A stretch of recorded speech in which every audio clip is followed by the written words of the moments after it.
On an ordinary day, Kang Seojun decided to join the Dream side player team. Registered as Key, his goal was to reach the top one, and he succeeded until suddenly the game server was shut down. Sometime later, while making a delivery, the boy got stuck in an elevator, and a giant message appeared before his eyes. Even confused, he clicked confirm, not knowing that from that moment on, he would become a player in real life. For Dream Side 2 was launched, but this time with the entire planet Earth as its main server, forcing those who live there to play if they want to stay alive. Right off the bat, we discover that the most popular game of all time is called Dream Side, a game that everyone has tried at least once, including actors, idols, and even politicians from all over the planet. When choosing a nickname, the protagonist chooses Key and receives a warm welcome, revealing next that his dream is to reach the top one to the point where no one can surpass him. Months later, he remembers that today is the launch day of Dream Side 2, but something seems off. Since 30 minutes ago, after completing another delivery, he clicked on the username selection for the game's pre-sale, but the elevator stopped and he couldn't call for help, until the message about the creation of Channel 115 appeared before his eyes. Even without knowing what it was about being the nerd he is, the protagonist pressed the confirm button without hesitation, and received a mission where, to avoid being devoured, he must escape the elevator in a minute. Something catches his attention, and when he turns around, he comes face to face with a bunch of disgusting insects, which makes him scream like a little girl. After completing the mission, our boy receives a sword and realizes that a portal has appeared. Suddenly, red eyes appear as he wonders if he is seeing things from not playing for so long. A goblin leaps towards the young man, who, upon being hit, falls to the ground like a sack of potatoes. Frightened, he wonders why it hurts so much and why his HP is almost zero, concluding next that he needs to find a way to escape without being hit again if he wants to continue living. The monster takes a deep breath with its giant nose. The protagonist claims he is going to die, but we see he is facing a mini goblin. Mockingly, Kay says that his opponent is tiny despite the grand entrance, showing that it didn't like the joke the creature attacks. Fortunately, he is faster and manages to escape. Seeing the hole the monster made in the ground, our boy concludes that there is no time to think and starts to run. But when he tries to use the stairs, he discovers they are blocked, just like the exit, which means there is nowhere to run. The little monster throws its club with all its might. Once again, Key escapes and, looking ahead, terrified, thinks to himself that his end has come. Out of nowhere, another message appears, stating that the rewards greatly exceed the player's level and therefore adjustments have been made. Looking at his own hands, the protagonist realizes that his body has calmed down, even though he hasn't done anything. The goblin decides to charge again. Facing his opponent, our boy notices that this is a mob from a dungeon of rank F, which means his chance of losing is 0. Seeing the little monster coming at him, he says he had the advantage from the start, and with his sword delivers a fatal blow to his mini enemy, who, after dropping its club, begins to disappear. In the blink of an eye, our boy realizes that it is not over yet and questions whether he will be able to defeat the 5 goblins that just appeared. Holding his sword firmly and all dirty, he shouts for the enemies to come at him. Thus, after a few strikes, the protagonist not only eliminates the monsters but also receives the title of Evil Slayer and some tattered rags that fall from the ceiling. Shocked, he concludes that he is indeed in a game. He just doesn't know if this is real life or VR.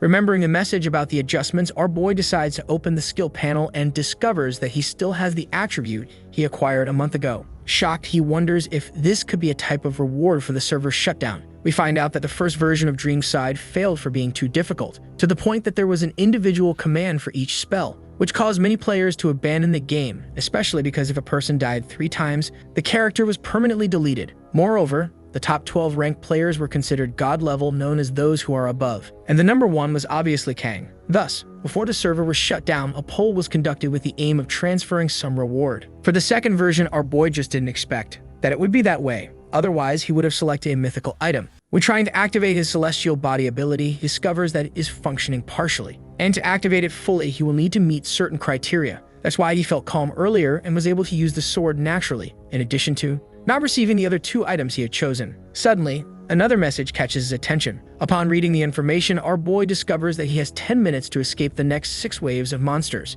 Sweating profusely, he wonders if there is a break in the tutorial. Concluding that there isn't, he soon receives the warning that the boss will appear soon. Inside an apartment in the building, a girl wonders if the structure trembled or if she is going crazy. Suddenly, upon opening the door, she comes face to face with a goblin. We see that portals have started to appear in people's homes, in a rather random manner, as they appeared in different rooms. Upon seeing the monsters, the civilians go into a panic. Elsewhere, the protagonist hears the commotion and wonders if it has already begun. Thinking, he says that if it's like the game, more goblins will be summoned and many people will end up losing their lives. We discover that this is a dungeonization, a phenomenon where a normal area is invaded by creatures. It is also the central concept of the first version of the game. Looking at his sword, our boy says that if he weren't a player, it would be impossible to fight against the little hammer monsters. Stuck without knowing what to do, he remembers that he cleaned level 13 very well, and since no other monster appeared, it means they cannot leave their floors. Thus, if he gets out of there in 10 minutes, he can handle the situation. But for that, he will also need to reach the rooftop.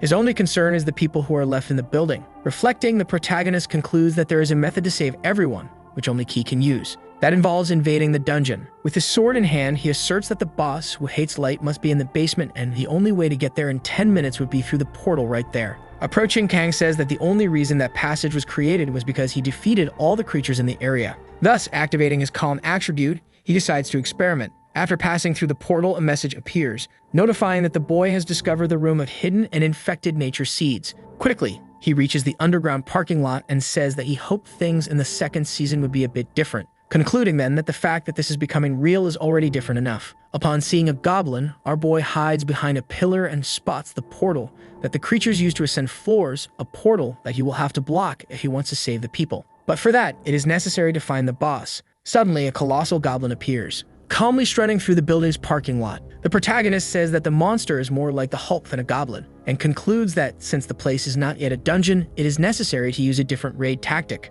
which consists of waiting until the last minute, once the mobs become short of breath. When that happens, he advances fearlessly, thanks to the calm attribute, of course. We discover that the strategy of waiting until the last minute was used by many players who wanted to level up, and even without knowing if that would apply to version 2, Seojun decided to test it. Looking around, he quickly finds a place to dodge the smaller mobs. The creatures become confused upon seeing the boy disappear after climbing onto a car. A message appears, notifying that the goblin's fury has increased due to the Coward Slayer title he activated before starting. The good side of this is that the title also weakens the creature's judgment. Suddenly, the boss attacks him with his large club. Confused, Kang wonders if the shortness of breath is over, realizing then that his opponent is moving with force. Determined to end the fight before the monster can move more, the protagonist charges in for the attack and delivers a fatal blow right to the creature's neck, sending strawberry juice flying everywhere. Amidst the chaos of the city, So Yi-hyun says that for most of the country, the weather will remain cloudy. In the metropolitan areas, strong winds are forecasted, and due to the fog, people should avoid going out.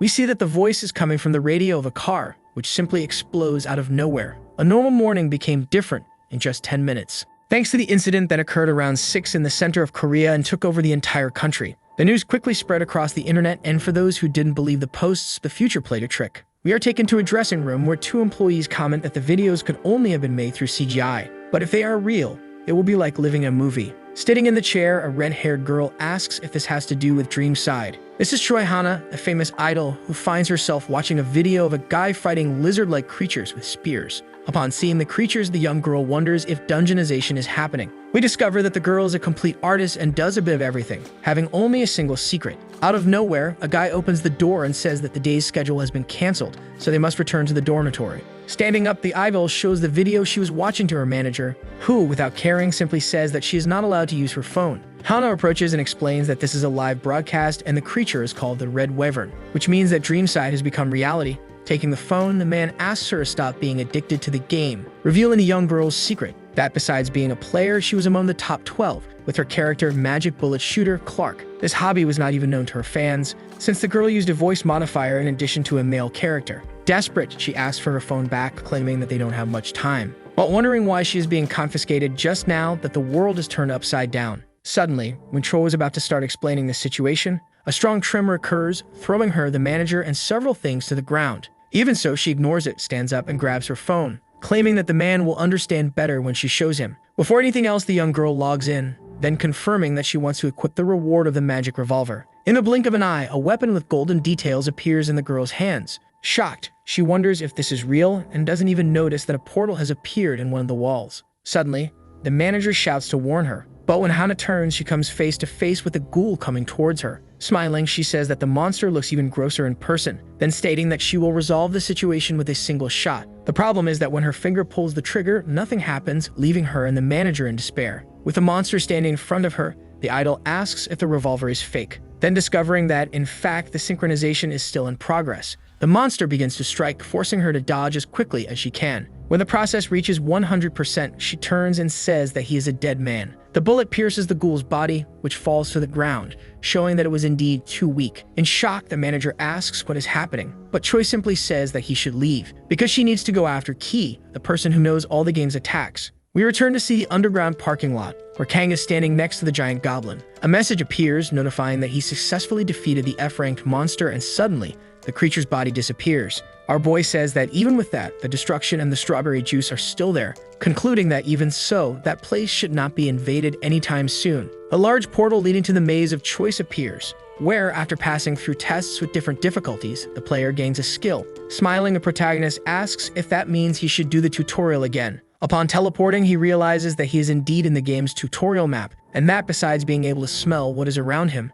he can also feel the temperature. Turning around, Seojun spots 4 portals representing the levels of difficulty. Thinking about the skills he might receive, he says that going to the tutorial at Hell level will be more advantageous, being his first choice in other times. However, the difficulty at that level was seen by the public as an unattainable goal, and even though he was the only one to have succeeded, the circumstances this time are different. Our boy decides to look at the status board and notices that many people are playing, and as the numbers keep rising, he concludes that the phenomenon might be happening worldwide, which also means that many people are dying. Determined to prioritize himself, the protagonist chooses Hell level once again. He passes through the portal without hesitation. Upon arriving at the location, his mission is to protect the statue of the goddess of golems for 5 minutes. We discover that this time restriction only exists in this level and that it is not possible to give up. The stone monsters charge into attack, forcing Ki to deliver several sword strikes, while he thinks it is easier than he expected. After making a lot of stone fly, he wonders if it's because of his skill. He then states that the real problem has just arrived. As the timer shows 3:59 and in proportion to the remaining time, his movements will slow down. At the same time, the monsters will become faster. Therefore, it is necessary to always stay one step ahead, which is the true terror of Hell mode. Breathless, the protagonist says there is a reason for choosing to take such a high risk. That is the fact that he can unlock a hidden mission that only exists in this level. A message appears notifying that the hidden stage has been opened due to the success of the mission, and we see that right in the center, a golem of unknown level has appeared. Kang covers his ears due to the monster's roar. The creature advances with its large foot, forcing him to jump. In thought, he says that here he might achieve a unique reward. The golem decides to use its hand, hoping to crush the young man like an insect. However, this time, besides escaping, the protagonist strikes back, which causes his blade to wear down even more. Running, he says he will only receive the reward if he defeats the big creature, so he has only one thing to do. Upon opening the inventory, a smile spreads across his face, because the corrupted hammer is now available. Holding the weapon, our boy declares that he will face the golem for real this time. With the timer showing 1 minute and 30 seconds, he charges into attack without hesitation, and the creature does the same, and the two meet right in the middle. Seeing that his hammer broke a few of the golem's fingers, Kang realizes he has a chance to win. Thus, he delivers more strikes while dodging. When the creature's foot is hit, it screams in despair. When attacked again, the protagonist thinks that since this is a tutorial mob, it should be possible to defeat it. Reducing its HP, the only problem is that the golem's weak point is in a very high place, and unlike in the game, he cannot jump that high. Returning to run, our boy aims for the monster's foot, concluding afterward, after firmly planting his shoe on the ground, that he will have to lower his target. With one leg less, the creature loses its balance and falls. Jumping in the air with a sparkle in his eyes, Ki says this is the end, driving his hammer into the red core immediately afterward. The large golem's eyes go dark, and with 37 seconds remaining, our boy completes the first stage. Raising the hammer, he says it was all thanks to it. Amidst so many rewards, drool drips from the protagonist's mouth as he reads that the Dragon Eye skill has been unlocked and that all other attributes are at level A.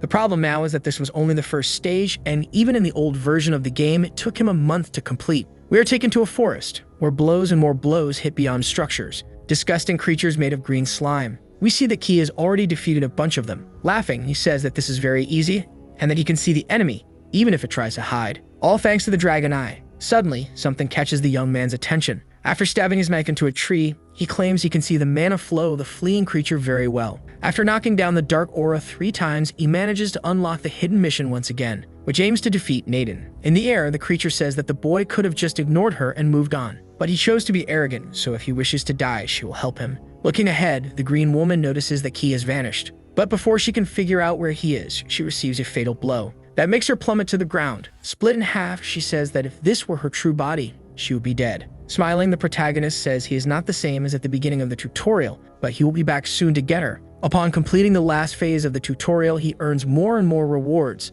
and begins to be transferred to a village. Excited, Kang states that it is time to level up. The protagonist returns to the building's parking lot and, after looking around, decides to check what day it is. Shocked to discover that 3 months have already passed, he decides to go after survivors. To find out the current situation, we are taken to a high school in Seoul where a group of people is gathered. Some young people ask a police officer sitting on the floor what to do. However, the man stands up and says that there is only 1 day left to clear the dungeon. The officer is introduced as Oh Daewoo. A young man grabs his coat and asks if he is going crazy since he wants to invade an E-level dungeon. Holding the young man's fist, the guy says he is also scared, but that is the only way out. We find out that the panic is because the dungeon is in the process of breaking and its level is slowly rising. About to reach rank D. Even knowing that everyone there is weak, the police officer says that if another break happens, everyone will be done for. Suddenly, Gong Jiwon asks why that dungeon is growing so fast. Explaining, Daewoo says it is because the monsters inside are zombies, leaving everyone even more confused. He then explains that the zombies contaminate players through bites, turning them into monsters.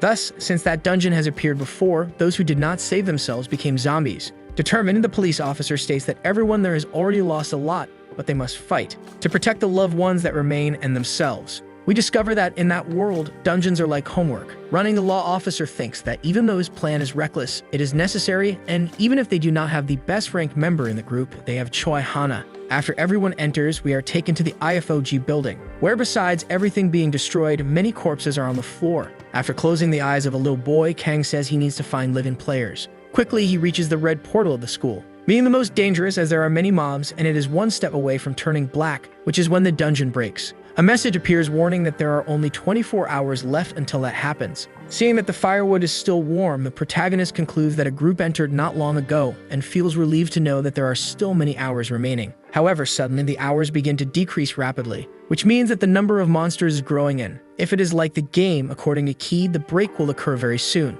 Determined to prevent everyone from dying and to find out why that is happening, he passes through the portal without thinking twice, arriving next in an empty classroom that is much larger. Due to the expansion phenomenon that occurs in high-level dungeons, knowing that his level is not the best, our boy concludes that he cannot let his guard down. But suddenly, a skeleton with a cursed spirit bursts from the ground. Looking at the creature, he says it is as if he is in a horror movie. With its red eyes and open mouth, the monster jumps. Fortunately, Kang is still quick enough to strike and insert his sword into the skeleton's mouth to avoid being bitten. Using all the strength he has, he says he needs to get rid of the cursed spirit that is in the neck area, which means he will have to dismantle the bag of bones. With a precise strike, the protagonist hits the target, which breaks in 2. Excited, he says he missed that level up sound, which stopped appearing when he reached level 30. Suddenly, other skeletons appear, grabbing his sword. Sejun says he was starting to wonder why it was taking so long. Running, he shows determination to complete the surprise attack task, which is finished a few minutes later through many strikes and flying bones.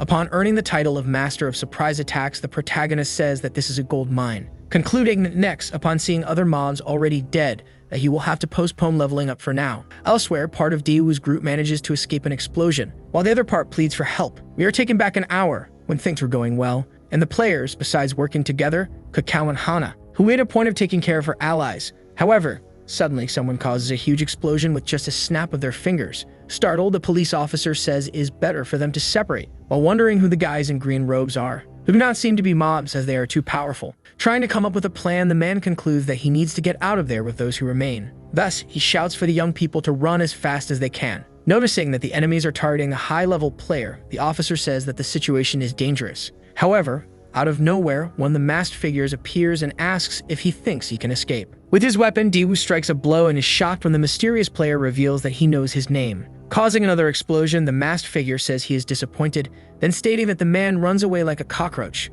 Lifting the Wave Rider's spear, which he received as a reward, the officer thinks that this should be able to damage the player. Thus, he advances and asserts that no matter how skilled the enemy is, he won't be able to create an explosion on himself, showing that the man is wrong. The guy snaps his fingers, causing another boom that throws the officer hard against a wall. On the ground, he concludes that he doesn't have enough power. The masked figure says that the detective has lost his touch since the last time they met. Hearing that voice, Daewoo was transported back to the past, when he was watching a live prison break and reporters were desperately trying to find out why the criminal did what he did. His eyes fill with rage. Seeing the reaction, the player reveals his face, unveiling himself as Hwang Dong-soo, a serial killer. We learn that the criminal killed 7 people and our law officer worked very hard to capture him 8 years ago. In despair, the officer refuses to believe that more people like him are still out there. The killer asks if he is waiting for a savior or something like that, then stating that no one will come because his friends have taken care of everyone. Suddenly, an explosion occurs. Emerging from the wall, Kang is happy to find living people, but finds it strange to notice that there is a masked guy among them.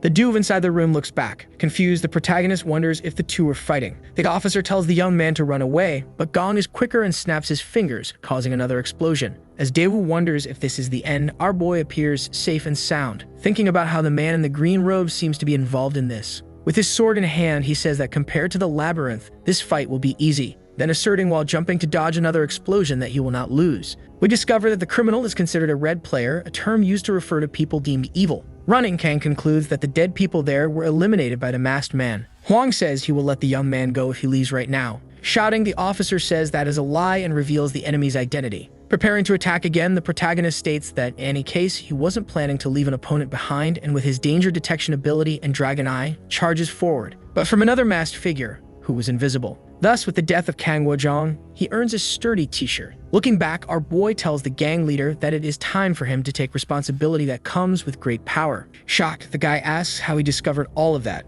Grabbing another weapon, he attacks once more and asserts that adding the isolation ability would greatly enhance security. The one eliminated this time is Jim Young-sang. Running again, he says it is time for Dong-soo. When asked to wait, our boy questions if the man waited before attacking the other players. The criminal manages to activate an ability that launches him far away. In that moment, the protagonist decides to retrieve his dagger and charge again, this time in the air. With a precise strike, a trail of strawberry juice appears. Wounded, the man begins to fall backward until he crashes face first into the ground. Seeing that he leveled up, the protagonist decides not to feel bad for having killed the group of assassins and states that he finally understands why they were in such a hurry. Sometime later, Daewoo introduces himself and says that the criminal killed his sister, then thanking the young man for the rescue. Seo-jun says it was nothing, and the man says he would like to ask a favor, because in the midst of the ambush, he realized there were at least 10 enemies. The information leaves Key surprised, explaining the law officer says that all the prisoners who escaped became players, and besides having some powerful item, they are targeting the shooter Clark. With his mouth agape at the next revelation, the protagonist questions how Clark is TRYHARD. The dude decides to leave the place they were in, carrying the bodies of the criminals on their backs. Still shocked, the protagonist says he would never have imagined that the shooter would be a girl. The officer says he was also surprised when he found out, especially since the young woman is an incredible singer. We learn that when it comes to firearms, there is no one better than Clark. Pulling the young man out of his reverie, the man says that carrying the bandits really makes a difference, since no mobs attack them on the way. We see that the duo is using the skills of the deceased guys, which will only stop working in 24 hours. Sometime later, they arrive at the academy and find mobs and players scattered across the floor. Looking at the panel, the officer comments that there are only 3 hours left until the dungeon breaks. Our boy concludes that someone is speeding up the process for the dungeon grass, a flower created with grass and water from the dungeon. Knowing that it is only possible to get the water in dungeons of rank B or higher, Key says that apparently there's a player who has been playing long enough to receive the item as a reward, which means that there is someone big involved. We see Hana running to save herself from arrows that keep flying in her direction. Looking up, she says that the masked ones are only aiming at her instead of hitting the Death Knight. With his weapon, the boss attacks fiercely. While defending herself, the young woman says that the monster is terrible at defending and uses sword skills that are easy to read. Therefore, her only problem there are the archers. Screaming, she asks how the bandits can shoot at such a beautiful girl like her, then asserting that she will kill them all, even knowing they are real people. Hesitant to kill humans, Choi tries to concentrate and concludes that she has no choice but to take down the enemy that is ahead. The masked one is hit squarely by a bullet and falls to the ground. Even so, the others decide to keep shooting. With Yang's death, the idol gains the item Poison Potion. Startled, she realizes that her hiding spot will collapse soon and asks herself why her HP is decreasing even when she dodges the attacks. Suddenly, she notices that there are only 3 hours left until the break and is confused about the reason for the acceleration. When discovered by the Death Knight, Choi runs away once again, while thinking about how she needs to defeat the enemy if she doesn't want to face a D or a class monster. With only one choice in hand, she stops running and decides to shoot. A warning appears saying that the knight will disappear for 5 seconds. Taking advantage of the chance she has, the player activates her Bun Blood skill, which creates a large red sphere through her weapon. Thus, when the monster returns, she gets close enough and fires the shot into her opponent's back, while reflecting that she only has that chance since her current body won't hold up for long. Suddenly, Kai shouts for her to get out of there. Hannah misses the shot and, having no more stamina, claims that she will die there. Fortunately for her, a barrier is created by the protagonist, who not only saves her from the fatal blow, but also holds her in the air. When they return to the ground, the protagonist asks if the player is okay. Still in shock, Choi prepares to ask something, But something starts happening with the Death Knight, who, after undergoing transformation, becomes even more terrifying. In her thoughts, the girl says that now that the creature has evolved to Class D, it will be impossible to defeat it. But there is still time. Looking at the young man and the man, she says that both must leave the dungeon, since the only thing left to do is flee. However, seeing that the masked ones have also disappeared, Hana concludes that they will try to prevent them from leaving, with the current problem being to save the people. Seeing Ki going in another direction, she asks if he is crazy for wanting to fight with just a sword. Looking at his equipment, the protagonist asks for Daewoo's weapon. The latter says that the item is level 80. Not caring, our boy grabs the Wave Rider's spear, which, if incompatible with the user, does not express its true power and remains sealed. Thinking, the player says that since the young man activated the spear and managed to grab it while his skill was activated, it means that he is very powerful and a high-level player. Throwing something to Choi, the protagonist asks her to drink the liquid, before charging at the demon lord with the smile on his face. Feeling the approach, the creature strikes its first blow. Using his dragon eye, he discovers that his opponent's weakness remains the same and activates the spear, causing water to surround the monster. The funnel covers the entire body of the boss. Still, he manages to use his sword. While dodging, our boy concludes that the creature still needs time to adjust, which means it is possible to kill it. Suddenly, several shots are fired. Approaching, Hana asks who the guy is to have such a high-level potion. The protagonist tells the girl to hurry up before her HP is completely consumed. Jumping in the air, the player asserts that she is not doing it because he told her to. Then she fires several times at the demon lord, stating that the monster will remain still for 3 seconds. Kai seizes the opportunity to attack with waves of ice. The spear is thrown towards the weak point and hitting it squarely, leaves holes in the boss's body. The boss cannot withstand it and begins to fall, until it crashes to the ground and disappears. With the victory, Seojun levels up several times and thus the school dungeon is completely cleared. Outside, the thugs prepare to kill Clark. With the delay, a man says that the young girl must have passed away inside. Agreeing, a guy in a black robe says it would be difficult for the girl to defeat a D-class boss. However, suddenly a message arrives announcing that the dungeon rupture has been cancelled. Shocked, the group leader says that this is impossible, and checking his phone, he discovers that Blacklist has disappeared from the maze of choice and tells everyone to retreat. Once Kei appeared, the protagonist returns Daewoo's spear while thanking him. Hana gathers her courage and, approaching, asks if he is Kei. Our boy looks at her firmly and affirms that she is correct. But he is interrupted by the police officer, who says that even though the young man is impressive, Kei has not yet escaped from the maze of choice, and even if he had exited, he would not go there. Agreeing, the player thinks that the only reason she went there was to meet the boy, but apparently she misunderstood things. With flushed cheeks, she decides to thank the protagonist for saving her. Our boy says it's all right and that they should go after the other survivors. We are taken inside an abandoned storage room within the school. The officer says he is happy to see the young people, as he was worried that everyone might be dead. A guy apologizes and says they should have helped more. Kang observes the detective interrogating the group to see how everyone is doing, and thinks to himself that he is glad the team escaped to protect themselves and that the officer is there. A girl calls Hana and asks if she's okay. The young girl says yes. The police officer approaches and says it's time to go to the camp. Even not knowing what it is about, Ki decides to accept the invitation. Next, we see him and the girl taking care of the mobs outside, until they reach the Banjo station. Thinking, the protagonist concludes that the creatures would hate to enter an area like that and decides that this place was indeed a good choice. Upon seeing the detective, the civilians cheer. The man says he is happy that everyone there is safe.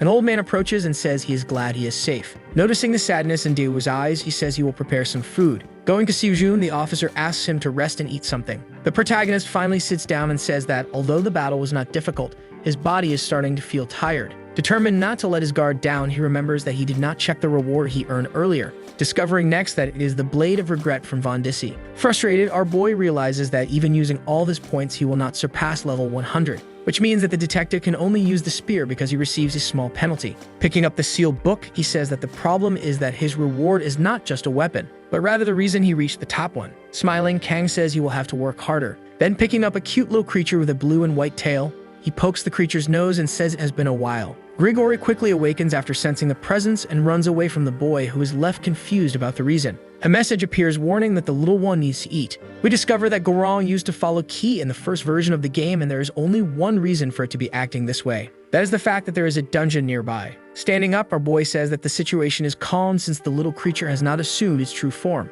Since it is a dungeon-devouring monster, it is revealed that the protagonist obtained the little animal by reaching level 50 and chose it as a reward before the server shut down. But now he needs to figure out why the little one started reacting in the middle of that crowd. Looking at the other players, Seojun wonders if they are in fact skeletons, concluding next that the creatures do not possess such intelligence. which means there's something wrong with the hamster or something hidden in that place. Determined to trust Garong's instincts, our boy walks a bit further and spots a guy on the ground who doesn't seem to be doing well. He then heads over to the rest of the group. They are in the middle of a discussion about whether or not to kill skeletons. Daewoo says they can't stay hidden because when the creatures disperse, many people died and that might be their only chance to level up. Since with the dungeon destroyed in the sunlight, the undead are weaker. Even so, the man says he won't force anyone. Sometime later, we see that the hunting team and the camp defense team have been defined. Interrupting the protagonist's thoughts, the officer says that before they leave, they should introduce themselves to the newcomer. Upon hearing that the man is from the special units, our boy concludes that he has the most potential there. While wondering why Gong introduced himself as if he were a scout, Choi also introduces himself and says he's good with weapons, even though he's the only one there that everyone already knows. Next is Jang Gyong, who can only brag about how rich he is. Thinking, Ki says that although the armor the guy is wearing is expensive, he doesn't seem to be a good player. Smiling, the policeman says that Sivum's face is definitely new to everyone there. Before he can say his name, he is interrupted by the rich kid. Confused, the protagonist asks how the guy knows him. Responding, he says he knows he was from Banjo School. In the blink of an eye, Kang remembers that this was the bully who used to bother him at school. Jang says he recognized him by his eyes, while the protagonist says the young man seems like a different person. Putting his hand on our boy's shoulder, the bully asks if he remembers when he used to bring snacks. Pulling the guy's hand away, Hana asks what he thinks he's doing, then asserting that Sihum is the reason they are alive, so the young man should apologize. Determined to end the argument, the protagonist finally introduces himself as Ki. Everyone stares at him in silence. Before they ask how he is K. With his mouth agape, Choi says he knew his intuition was right. Interrupting the pleasant moment, the armored guy says the protagonist is lying, but he starts to change his mind upon seeing the shirt with the demon lord's face that he is wearing. Determined to prove his point, he asks what level Kang is. Upon hearing 37, the young man asks if he is so bored that he's making up a story, since the number one player isn't even Korean. Sometime later, they head to the streets. Using his Dragon Eyes ability, our boy guides the group towards the enemies. While the bully wonders how he knows all this, seeing a sea of undead, Daewoo throws his spear, while asking the others to make sure to pair up. The problem is that there are too many enemies for too low resistance. Clark appears and asks one of the young men to rest, firing shortly after. Irritated, Jiang tells Ki to get out of his way and watch how a professional acts. Thus, after taking care of some skeletons, he raises his sword and says that this is the difference between them. Thinking, the protagonist says that the guy used to make him buy snacks with 50,000 won because he didn't know how much bread cost. Thus, he made some money thanks to the bully, so he should focus on something more important than fighting. We see that Gorong has already consumed everything he found, including a sword. Approaching, the protagonist asks if the creature smells something tasty around. After sniffing a bit, the hamster reveals he found something to the southeast. The skeletons realize they have been discovered, but it's too late. Throwing one of the skulls, our boy realizes that this was his pet's objective. When the sun sets, it's time to go back. While some are happy about leveling up, Daewoo seems worried for not knowing exactly what Kang is doing. The young man finds himself fighting with Gorong, who suddenly shows that he found something interesting. Approaching the detective, who was about to leave with the others, the protagonist suggests they take a look at the flower shop. Inside, everyone smells a horrible odor and covers their noses, in case it's poison. A message appears notifying them that they have discovered the E-Class Mortal Garden dungeon and now have the mission to eradicate the virus, taking great care not to get infected. Steujun concludes that the people who were unwell at the station were infected by the virus. It is revealed that there is a wide variety of dungeons within the game, including those of the Mortal Garden, that when they suffer a break, releases spore virus instead of mobs that infect the players. Thus, when infected, a person turns into a parasite and transforms other humans into monsters. Knowing that there are infected people inside the station, the protagonist concludes that he needs to resolve the situation quickly. A young man shouts and says that when night falls, the mobs will become stronger, so it's better for them to leave. Disagreeing, the police officer says that the red portal means the dungeon will break soon, and since they didn't find the place earlier, the best option is to face it. Kang agrees, and then part of the group passes through the portal. The cornet walks through the forest, and thought, Daewoo says that this is the best alignment and he can't ask for anything more. It is revealed that the plan is to make a small-scale attack, and those who were not selected return to the camp, that the only reason Jang was selected was because of his equipment. The young man interrupts the man's thoughts and says they should have brought someone better than Kang, showing that he doesn't understand that he is the weakest link in the group. When touched again, the protagonist tells the young man not to do that anymore. The young man then says he wanted to grab the apple that was near him, as it is a good item to restore HP. Suddenly, something hits the fruit before he takes the first bite. Hana, responsible for the shot, tells the young man to be more careful with what he puts in his mouth. A bit embarrassed, he thanks her while the officer concludes that he made the wrong decision. Quickly, the group arrives at the boss room, known as the King of Plants, a kind of sunflower that usually observes players while waiting for their deaths.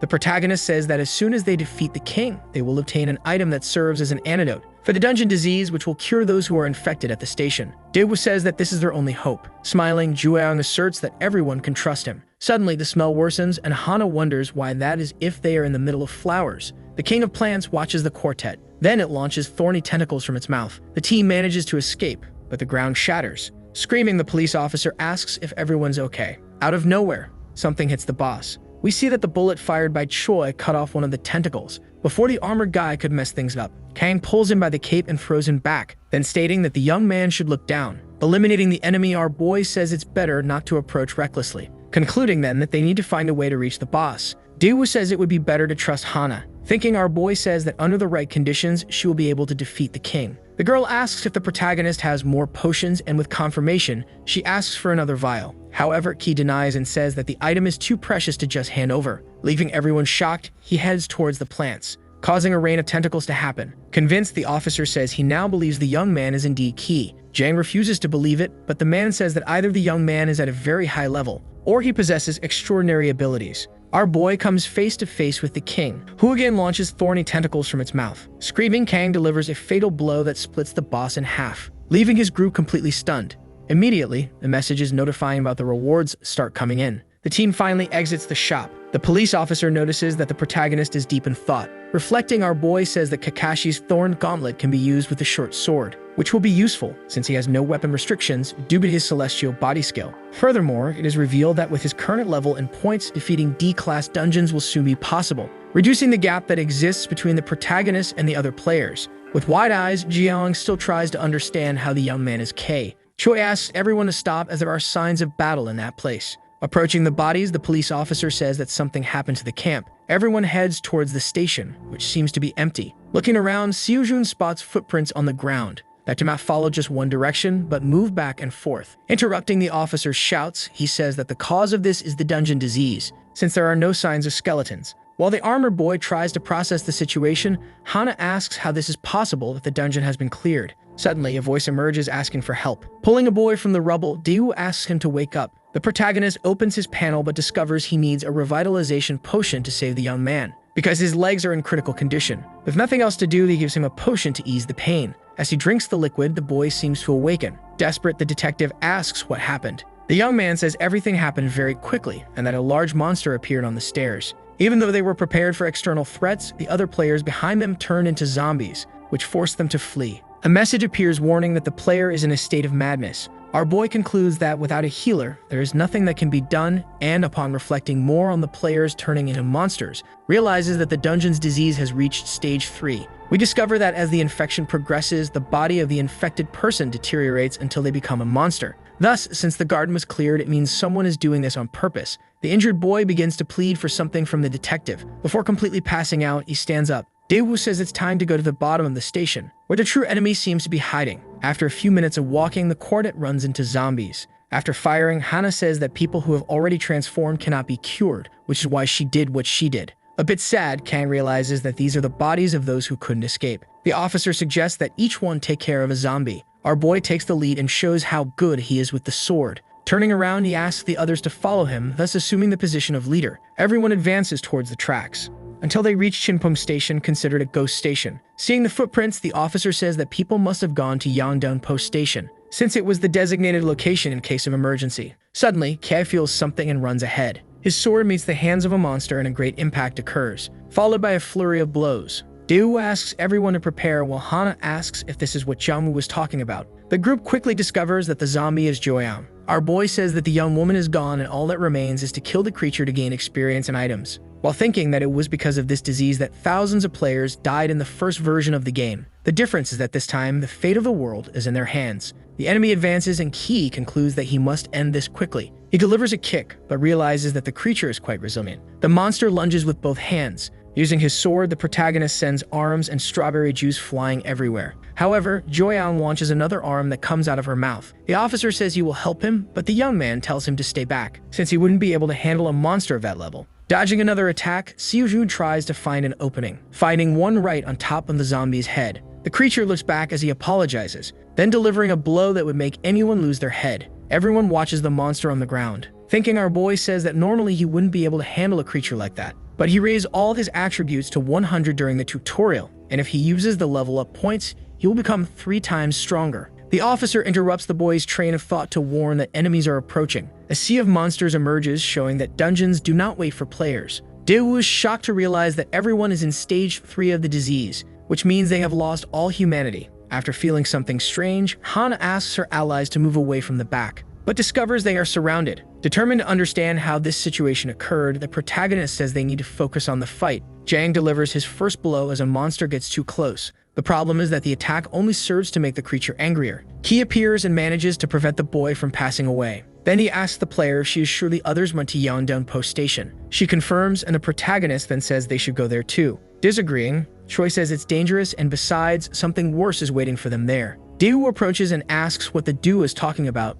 but the young people only say they will explain later. Taking the lead, Kang says that for now it's better if they don't distance themselves from him. We discover that stage 3 of the disease causes the infected to take on different forms. This includes wings, extra arms, or extra legs. Additionally, some lose or gain weight, with the most interesting fact being that people evolve based on their desires. Therefore, in cases where there is more than one eye, it means that the human desired to see more or was blind. The monster lunges at our boy, who manages to dodge by jumping in the air, then using the light from his cell phone to blind his opponent. Delivering a fatal blow, he says that everything becomes easier when you understand the desires of the monsters. The sword ends up breaking with the attack. The police officer asks if the young man wants his spear, but he says he has his items and will be fine. With not much to do, he activates Kakashi's Thorn Gauntlet to test what it is capable of. With a single strike, Ki wipes out a zombie, then asserting that his items are better. Meanwhile, Jang screams and asks the detective for help. Suddenly, the protagonist warns everyone to be careful as they are approaching the boss's territory, revealing that his name is Gachalitor, a level 35 creature that emerged after the Dungeon of the Garden broke, because someone fed the target with the dungeon flower, creating a trigger that acts as a source for the disease. Thus, if they do not stop the trigger, the infection will consume soul. After walking a bit more, Seojun steps in a slime and when illuminating the front reveals the monster's hideout, which is holding a man while he begs for help. The creature is quick and finishes its snack, then asking if it should eat more and requesting everyone to subscribe and activate the notification bell. We see that this is not the first snack the monster has had. Seeing strawberry juice everywhere, the protagonist says that it is horrible, while the police officer asks what the trigger is. Kang says he is not sure, but it is something related to the human's desire before turning into a monster. Hana says that putting together everything they have seen along the way, it seems that someone intentionally placed the trigger inside the station. Analyzing the enemy, our boy says that it must be above level 100, and even though it is slow, it does not have statistics lower than theirs.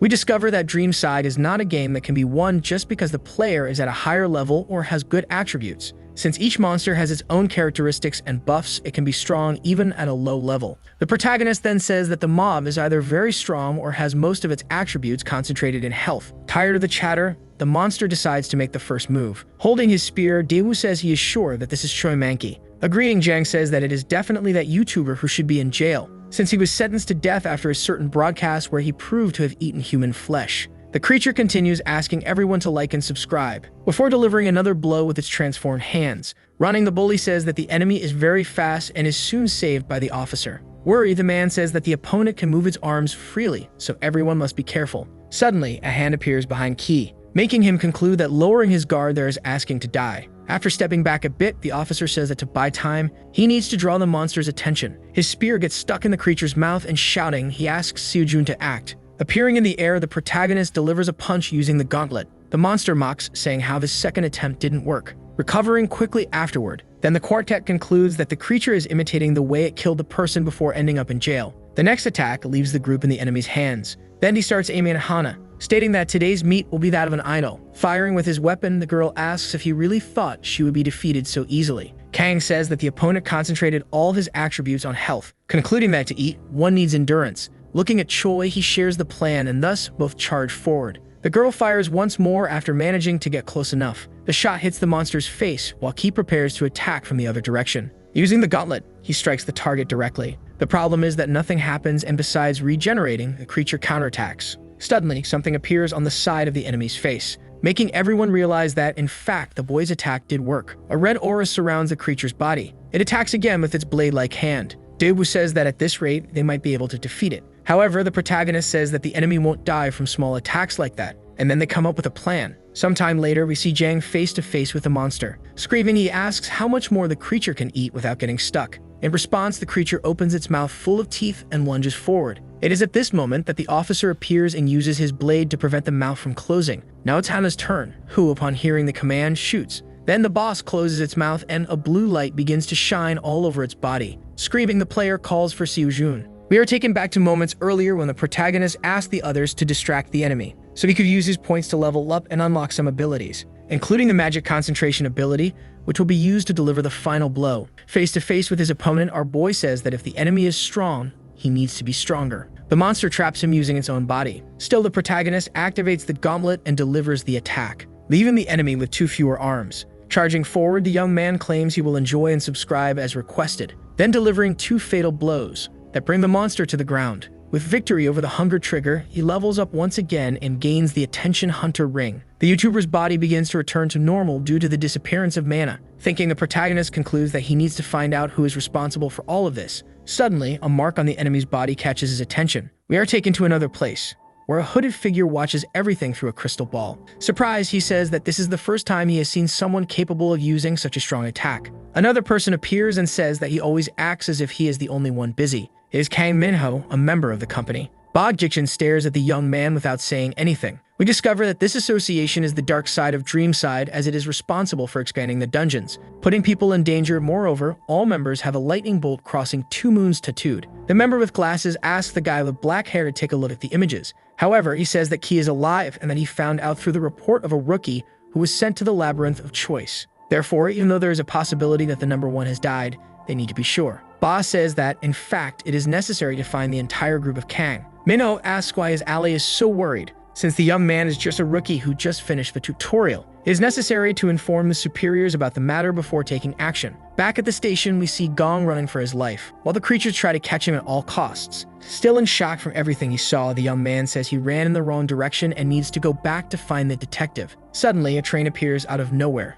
even without understanding why there is a train in a ghost station. The boy decides to get in to save himself and seek answers later. The monsters are left behind, and a message appears notifying that the subway is departing. Taking a deep breath, Ju-won realizes that he might be able to return to the Yeongdeung Post Station, if nothing bad happens, of course. To his surprise, a message appears notifying that the train is, in fact, a rank D dungeon. Meanwhile, the quartet of heroes continues running. Jang finally realizes and gets excited to know that he's indeed facing Lord Qi, while Hana wonders if the young man has been infected by the dungeon's disease. Daewoo says he doesn't believe there are any survivors, but our boy insists that there definitely are, since someone is deliberately letting some people escape to spread the infection, until a new trigger is created. Thinking, the protagonist says he doesn't know who is responsible, but he won't let them escape, especially if the company is involved. We discover that the organization's members are capable of creating missions and recruiting players, until one day in the game he managed to eliminate them. Disrupting the group's plans was his personal pleasure, but now that everything has turned real, he needs to keep an eye on the players who are part of the group. The quartet manages to reach the ghost station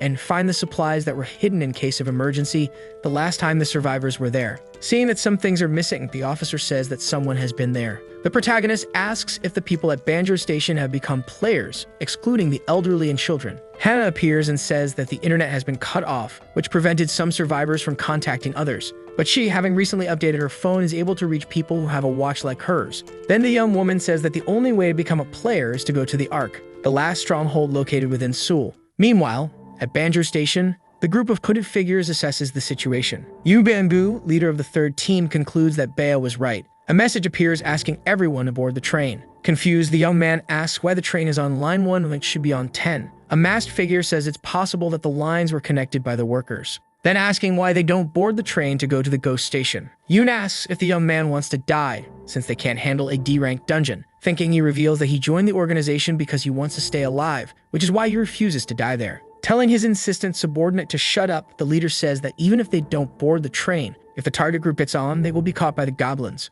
Hana says she needs to update her receiver and phone, which is why they decided to head in that direction. Kei adds that it's possible the survivors have headed towards the Ark. Detective and Jang Jiang begin to walk in search of the survivors. While the characters talk, Gorong emerges from the protagonist's pocket upon smelling food. The little creature's reaction makes Key realize there is someone else in that place. The small animal uses its sense of smell to guide the group. Hana asks why the survivors are fleeing from them, and Detective replies that they might be scared. He says they are the only people in that place and anyone could recognize that they are human. The young man contemplates that despite not having said it before, it's possible that the people they are following are not the survivors from Banjo Station. He comes to this conclusion because the supposed survivors have slowed their escape as if trying to lure the group. The four fighters finally reach a waiting room. An arrow is shot at Jang Jeong and nearly pierces his eye, but Ki intercepts it in time. Suddenly, a cloud of smoke begins to fill the area. Other arrows are shot towards the team members, who use their skills to dodge the attacks. Hamina is almost hit by a projectile but manages to destroy it in time. The team continues to advance while dodging several arrows,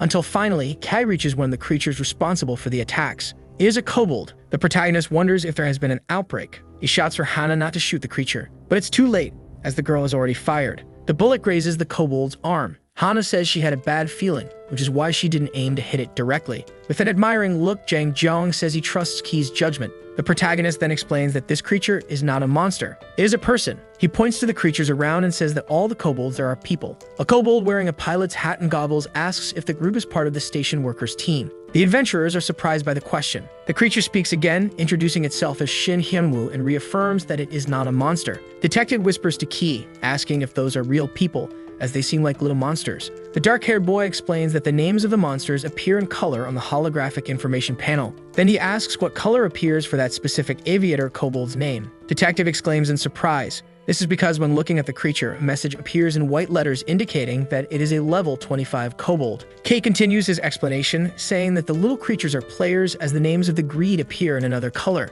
Finally, he asks Shin Hyunwoo why the kobolds attack the adventurers with arrows and if they are enemies of humans. The little creatures deny having problems with humans. Then the protagonist asks again what made them attack. Shin Hyunwoo has a serious look and replies that they did it because of the worker. On one of the destroyed streets of the city, a holographic panel appears in front of a boy in a cap, informing him that channel 115 has been created with the name Earth. With a frightened expression, the boy reads the information and clicks confirm. Then the same boy is seen running through the streets with a sword in hand. Another hologram appears, this time with the message, rudimentary long sword. Now more determined, the boy decides that he shouldn't worry about the sword. He should just try to get used to that new reality. The young man begins to tell his story and says that he was addicted to the game Dream Sai before enlisting in the army and that he was at level 200. He already had several special items because of his high level. A memory of him in soldier's clothing appears as he continues his explanation. The game system crashed during a time he was in the military, and because of that, he couldn't register to recover his special items in the second version of the game. Surrounded by several monsters, he punches some of the beasts and says that he has experience, and that is better than having nothing. So when Dream Side 2 started, he joined the Yangdumpo group. With the sword raised above his head, he shouts that everyone will fight together to survive. However, he had to make a difficult decision. With a shout, the young man crosses the portal. He falls on the other side and says that he almost died on those missions, but he managed to arrive alive. Continuing his story, he says that he was the only one to win at the normal difficulty level, so the group began to consider him a sort of leader. It turns out that he doesn't know how he could be the focus of the group if he could barely survive at the normal level. The truth was that without a high-level player, they wouldn't be able to survive. That's when a mysterious merchant appeared at the Yangdong Post station. The young man says that he knew the group shouldn't accept the offers from the man with black hair, but he gave them many items and food in addition to being kind. The man constantly brought food and weapons to the group. Because of that, everyone was very grateful. And that's how they managed to survive. But the problem is that the merchant was a fraud. The survivors had no way to pay for the goods the man offered. He said that those things were an investment in the group's future, and that he just wanted to help. Returning to the main story, Shin Hyunwoo concludes by saying that the price charged by the merchant hid unexpected consequences. The survivors didn't know, but the food brought by the man contained some kind of drug. More than that, the contract that the group had signed had hidden information in small print. In the document, it was written that if those people didn't fulfill the agreement, they would have to give their bodies as payment. Upon hearing this part of the story, the other kobolds scream in horror. Shin Hyunwoo adds that the fake merchants stole their bodies. After the sellers, a figure known as the worker appeared. As defined in the contract, the worker appeared to collect the bodies of the survivors. Then the souls of those humans were placed into kobolds. And that was just the beginning. The worker returned to the station every week. He said he was there to collect the interest established in the contract. With that, he began to take the memories of the survivors. This information makes Ki realize that the lack of memory must be the reason why the other kobolds don't speak. The protagonist asks if anyone else has appeared around there. Shin Hyun-woo furrows his brow, not understanding. The hero specifies, asking if anyone from the Beju station appeared there or if the kobolds killed everyone as soon as they arrived. Ki asks what the debt amount and the interest for each person here are, to which Shin Hyun-woo replies that everyone owes almost the same thing. Outraged, the dark-haired boy asks when the workers will return to that station. Unexpectedly, Shin Hyun-woo starts to stutter. He sees the workers and runs away. The sight of the two beasts shocks the protagonist, and he also runs to hide, and something within him changes. Hana asks if the boy is okay, as he doesn't seem well. The dark-haired boy replies that he is angry. Ki contemplates the information that the debt and interest charged by the merchants are the same for each of the survivors from the Yangdampo group. Still, each of them has a different level of memory. He himself explains that it is because each person has a different amount of memories. Since he was 23 years old when transformed, Shin Hyun-woo still has many memories of his human life. Those with fewer memories were probably children. The detective questions if that is why Shin Hyun-woo seems so determined to get rid of the workers. Ki contemplates aloud about what happens to humans who lose their memories, and concludes that they become monsters. The detective comes to the conclusion that the kobolds are considered players precisely because they have human souls. The protagonist examines the area where the workers were. He sees a kobold with a bandana pressing a button. The smoke from before fills the room again, but this only irritates the giant beasts. One of the workers raises his large hammer and says that no one should try to stop them. However, shortly after, he is attacked by arrows and grenades. One of the beasts is hit, but it suffers no damage and does not even attempt to defend itself. The grenades are activated all at once, causing a massive explosion. Some of the more skilled kobolds celebrate, believing they have defeated the monsters. The blue-skinned worker emerges from the mist and grabs the kobold by the head. Looking into the eyes of the small creature, the beast delivers a blow. Ki, Hana, and the detective watch the scene in shock at the brutality. The worker eliminates the small kobold once and for all, saying that those who borrow money must pay. A disgusting blue, muscular orc walks toward them. Its yellow eyes ignite. It leaps fiercely onto a wolf. Kang intervenes with a strike from his sword. The orc recognizes him, but before it can say anything, its flesh is torn apart. It howls in pain and its head falls off. Choi Hana, holding her weapon, asks if Kang is okay, and he says yes. Another orc of the same type appears in front of him, but he realizes it is a level 80 player. The creature glares at him and asks not to be disturbed. Kang asks if he is not human. But before he can respond, the young man grabs his enormous horn and throws his body hard to the ground. The impact of the blow destroys the floor and the orc's club flies far away. Kang picks up the weapon in his hands and with a leap plunges it into the creature. Without mercy, he crushes the monster's skull, driving the stone club deep. The player observes that the only way to become a goblin is by killing his own kind, unlike the kobolds. Looking to the side, Kang encounters flames. A colossal red goblin engulfed in fire walks toward him. Immediately, he activates his Dragon Eyes skill. The screen announces the second level 85 orc. He positions himself and asks Choi Hana to take care of the rest. Propelling his body forward like a rocket, Kang leaps like a true hero. He faces the terrifying gaze of the creature high above. His mechanical arm is activated. Pulling back, he gathers strength for a powerful punch. Finally, the boy drives his fist hard into the orc's face. The screen announces that the monster has been defeated. Kang levels up and receives a reward. In his hands, there is a contract. Reading it, he reflects that the agreement is unfair. According to the guidelines, the contractor has the right to use the contracted for sacrifice and work while the contracted must pay the contractor. Analyzing the paper, the boy wonders if there is no special item capable of blocking the contents of the contract. He gets irritated by this. Shrek Hana shoots at another one of the goblins as well. In the center of the hall, amidst the bodies of monsters, the four warriors wonder if they have managed to destroy all of them. Purple auras like smoke rise from the bodies, and Kang believes it to be the souls of the dead players. However, the monsters rise like ghosts anyway. Choi Hana asks her partner what is happening. Kang reads the contract again. The contract states that if the contracted causes any trouble to the workers, the contractor can exercise total authority over the contracted. An intense light emerges and the auras of the creatures begin to merge. Kang can hardly believe what he is seeing. A ball of energy forms above their heads, and it passes between them, following a direction. The boy suggests that they should follow it, whatever it is. Following the mass of light, he says that the children will be in danger if they do not do this. The group descends the stairs. They are surprised when they come across a train. Kang is intrigued. He says that this is line 10, but he does not know how it is still functioning. Something moves inside his pocket. A little blue creature jumps into his lap. It is a gorong, and it is excited. The screen announces that all players must enter the train immediately before it departs. In front of the portal, Kang announces that this is a dungeon. The city of Dreamside appears, shining as Kang explains that dungeons are the objective of the game. They are everywhere and can appear in any form, including as boats, airplanes, and carriages. The train doors open. The young man realizes that this could be a moving dungeon.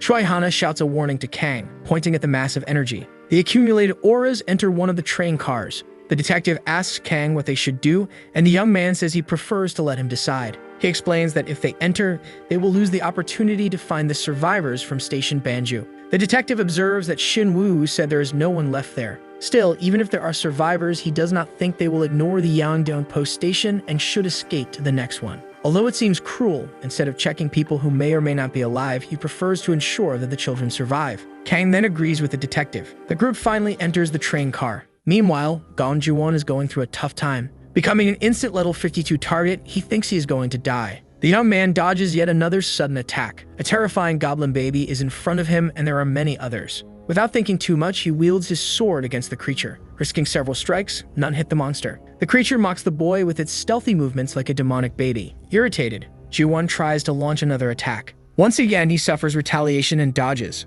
Observing the behavior of the goblins, he realizes they are not attacking all at once, they are making a fool of him. While wasting time reasoning, he gets hit and falls to the ground. The screen announces that he has failed the mission and has become a target of the station attendant. A huge goblin in a suit and tie chases him. Ji-won tries to crawl, but the creature's hands are already on him. He is dragged by the monster to a strange place. Chained up, it doesn't take long for him to realize he is surrounded by zombies. Several chained humans groan in suffering, weakened and sick. Seeing this, the boy wonders where he is. It is the last train car, and the goblin babies continue to wreak havoc like spoiled and terrifying children. Suddenly, a door opens. 4 people watch the monsters with curiosity. It is Kang and his teammates. The boy observes the babies and remembers that even though they seem harmless, they are level 70 and love human flesh. TRYHARD notes that this looks more like a cargo compartment than a normal subway. Kang thinks this is a moving dungeon of classification D. This may influence the difference in how they appear on the outside and what they really are on the inside. Looking out the window, he says they are no longer underground.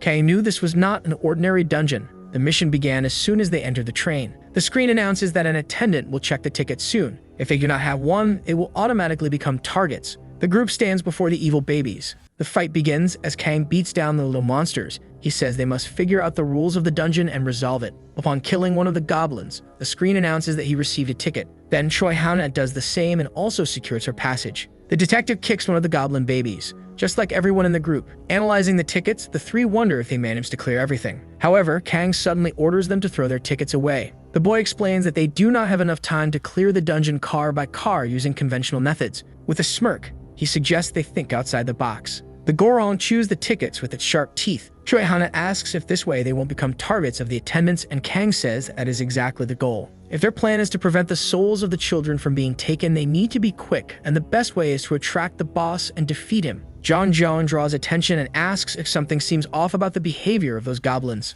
The creatures are hiding among the cargo. Intrigued, the knight asks if they are afraid of the boy, and he orders everyone to prepare. The huge goblin attendant walks toward Kang. He glares at him with evil eyes and asks for the ticket, but the boy replies that he does not have one. Activating his mechanical arm before the goblin finishes speaking, he is struck by a powerful punch. Enraged by the blow, the creature gets up and charges at him with agility, but he ends up tripping, causing him to hurt his face. With even more fury, he charges at the human, but suddenly the boy grabs one of his horns and delivers another super blow that sends him flying far away, in addition to using his fist to attack the creature with force. Then he asks if the goblin is his station attendant. Irritated, he asks why the creature is not responding. His friends watch closely. Key says that if the final objective was to defeat him, that mission would have been pointless. The goblin calls out to the boy once again, and the young man asks what is wrong with his eyes, which are a different color. The boy asks where the creature hid the weapons, but there is no answer, until he finally responds that he doesn't know. Not believing it, the boy insists on some answer. The goblin says that everything is in Area D, and that is all he knows.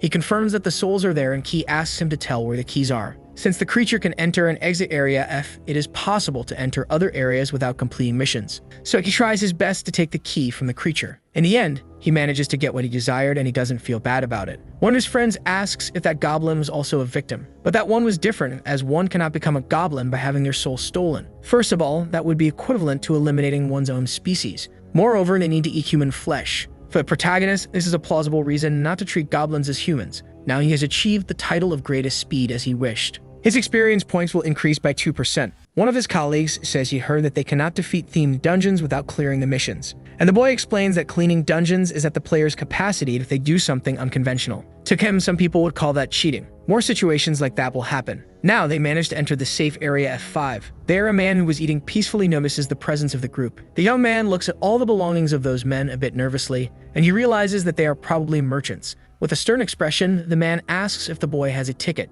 Key does not understand the merchant Song Duppel's comment, so he says he doesn't have any, causing the man to question him again. Song Duppel looks at the boy with irritation from head to toe. Suddenly, he asks the man if it isn't too hot that day. Then, enigmatically, Duppel asks the boy to follow him. One of the team members asks Hana to be ready. With a strange smile, the man tells them to enjoy something to eat after the long journey. But no one can understand what is happening. The man then introduces himself as Song and his partner as Kang. Then Seojun comments that there is something interesting in the goblin's bag. There is a secret code there. Chasing souls may not be the answer. They need to find a way to recover the souls of the children in their bodies. For that, they need to obtain information about the merchant's contract. Irritated, the merchant asks when the group realized his true intention. With a smile, he comments that that code is from last month. But the boy doesn't back down and makes a sarcastic remark, causing the man to get angry and order his team to deal with the group. But the boy's group is prepared and charges into the attack. As there is not enough time, one of them decides to ignore Miranda's rights. The men try to grab him, but the gray-haired man easily dodges. Thus, the gang was defeated,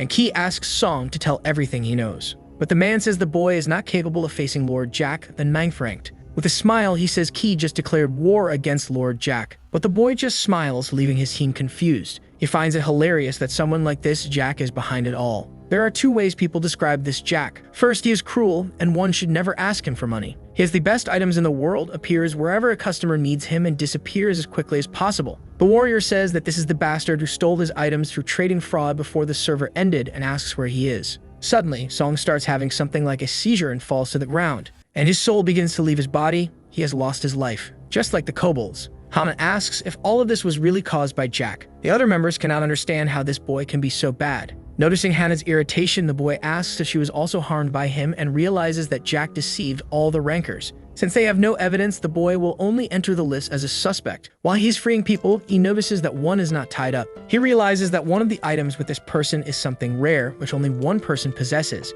With a smile and a surprised voice, he says that is Jack, and he claims that this is a misunderstanding, which is why he took the wrong person. He also comments that he bought the item he is using. Irritated, Hana threatens him, telling him not to joke with them and asks if he is responsible for all of this. Suddenly, Jack bows and apologizes. He says he only did that because he thought the servers were made for that, but he regrets it. But that is not what they want to know, and the boy mocks the situation. When called Key, the protagonist asks how the boy knew who he was. Jack says he was following them through a GPS. He continues by saying that the best way to make money is by staying close to the protagonist. Seeing the boy's laughter, the young man asks what's so funny. Jack turns to Hana and says he is her fan. Pinching her cheeks, she hears the young man say that someone is using her name out there. For the past 3 months, he had been wandering around Seoul, and that's how the merchants approached him. He heard them talking about this so-called Jack. Then he read the contract and discovered more about that story. That's how he found out how to make money as an imposter, and that's how he learned about this so-called auction. He explains that there's a black market in Area D5, where there are various rare items, including those handcuffed people.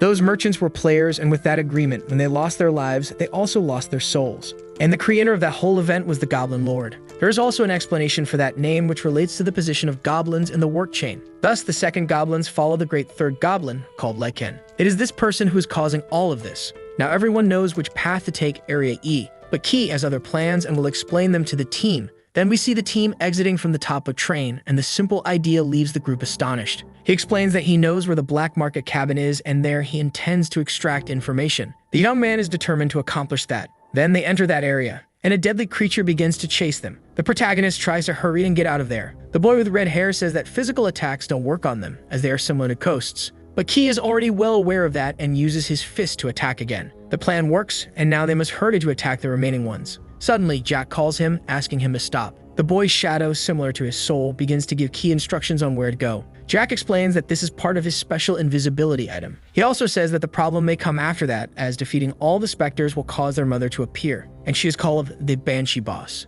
Suddenly, the warrior notices a shortcut and gets a great idea. Meanwhile, Hana continues to attack the specter, but the player passes by her, ordering her not to try to finish off the creature. Noticing the confusion on the team's faces, he explains that if they do that, the Banshee Boss will appear. They don't have time for that. Sometime later, the team continues to fight against the creature. Two of them run from the specters that are chasing them. In a memory, he asks one of his team members if he and Detective Daesu can distract the specters, and the young man confirms even without knowing there would be so many. At another moment, a man observes a fierce fight between two players, and the winner turns out to be player B25. The creature with red hair stops in front of the boss's table, who questions what he wants. He wants confirmation from that man, who is a con artist Jack. Irritated, the creature spills his wine, but the man merely finds that tedious. Suddenly, the creature kneels before the man, calling him his king. The false Jack asks what a goblin has to report to him, and the creature says it received information that the first goblin was attacked. The king asks about the scout they sent, and his servant asks him to look at the screen. He is shocked to realize that there are players who can defeat him in Seoul.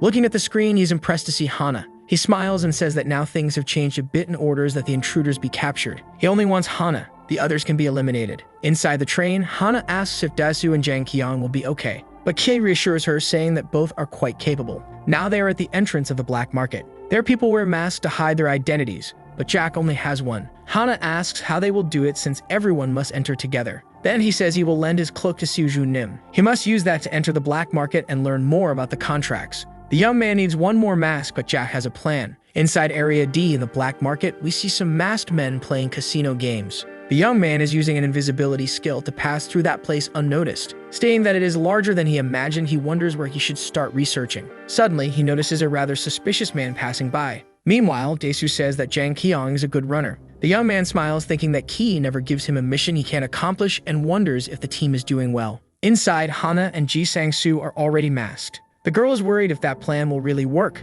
and if it doesn't, whether Plan B is a good idea. The second goblin stands before them and asks if they are merchants. He asks what they are both selling, and the two are at a loss for words. With no other option, Hana takes off her cloak. The goblin is impressed, especially because his boss, the false Jack, asked for them to be brought to him. With a smile, he calls for the two to follow him to a more private space. Ki is wandering around with his invisibility cloak, observing an orc trapped, ready to be sold. He watches other people being brought there. They seem to be victims of that contract. Suddenly, he is startled to notice that Gong Jiwon is among them as well. That's the guy who participated with him in the skeleton hunt. He seems to be conscious, but he doesn't look well. But Ki tries not to think too much about it, as he is running out of time. He hurriedly leaves as he urgently needs to find the second goblin. Suddenly, he notices a creature nearby and realizes he has found one. The young man runs towards the creature and delivers a powerful punch to its face. Elsewhere, Hana and Ji Sang-soo wonder where the goblin is taking them. The creature leads them to a large door, and from there we see the false Jack appear. Hana notices that there is also a third goblin with him, and Ji Sang-soo realizes that this guy is his imposter, and on his head is a goblin helmet.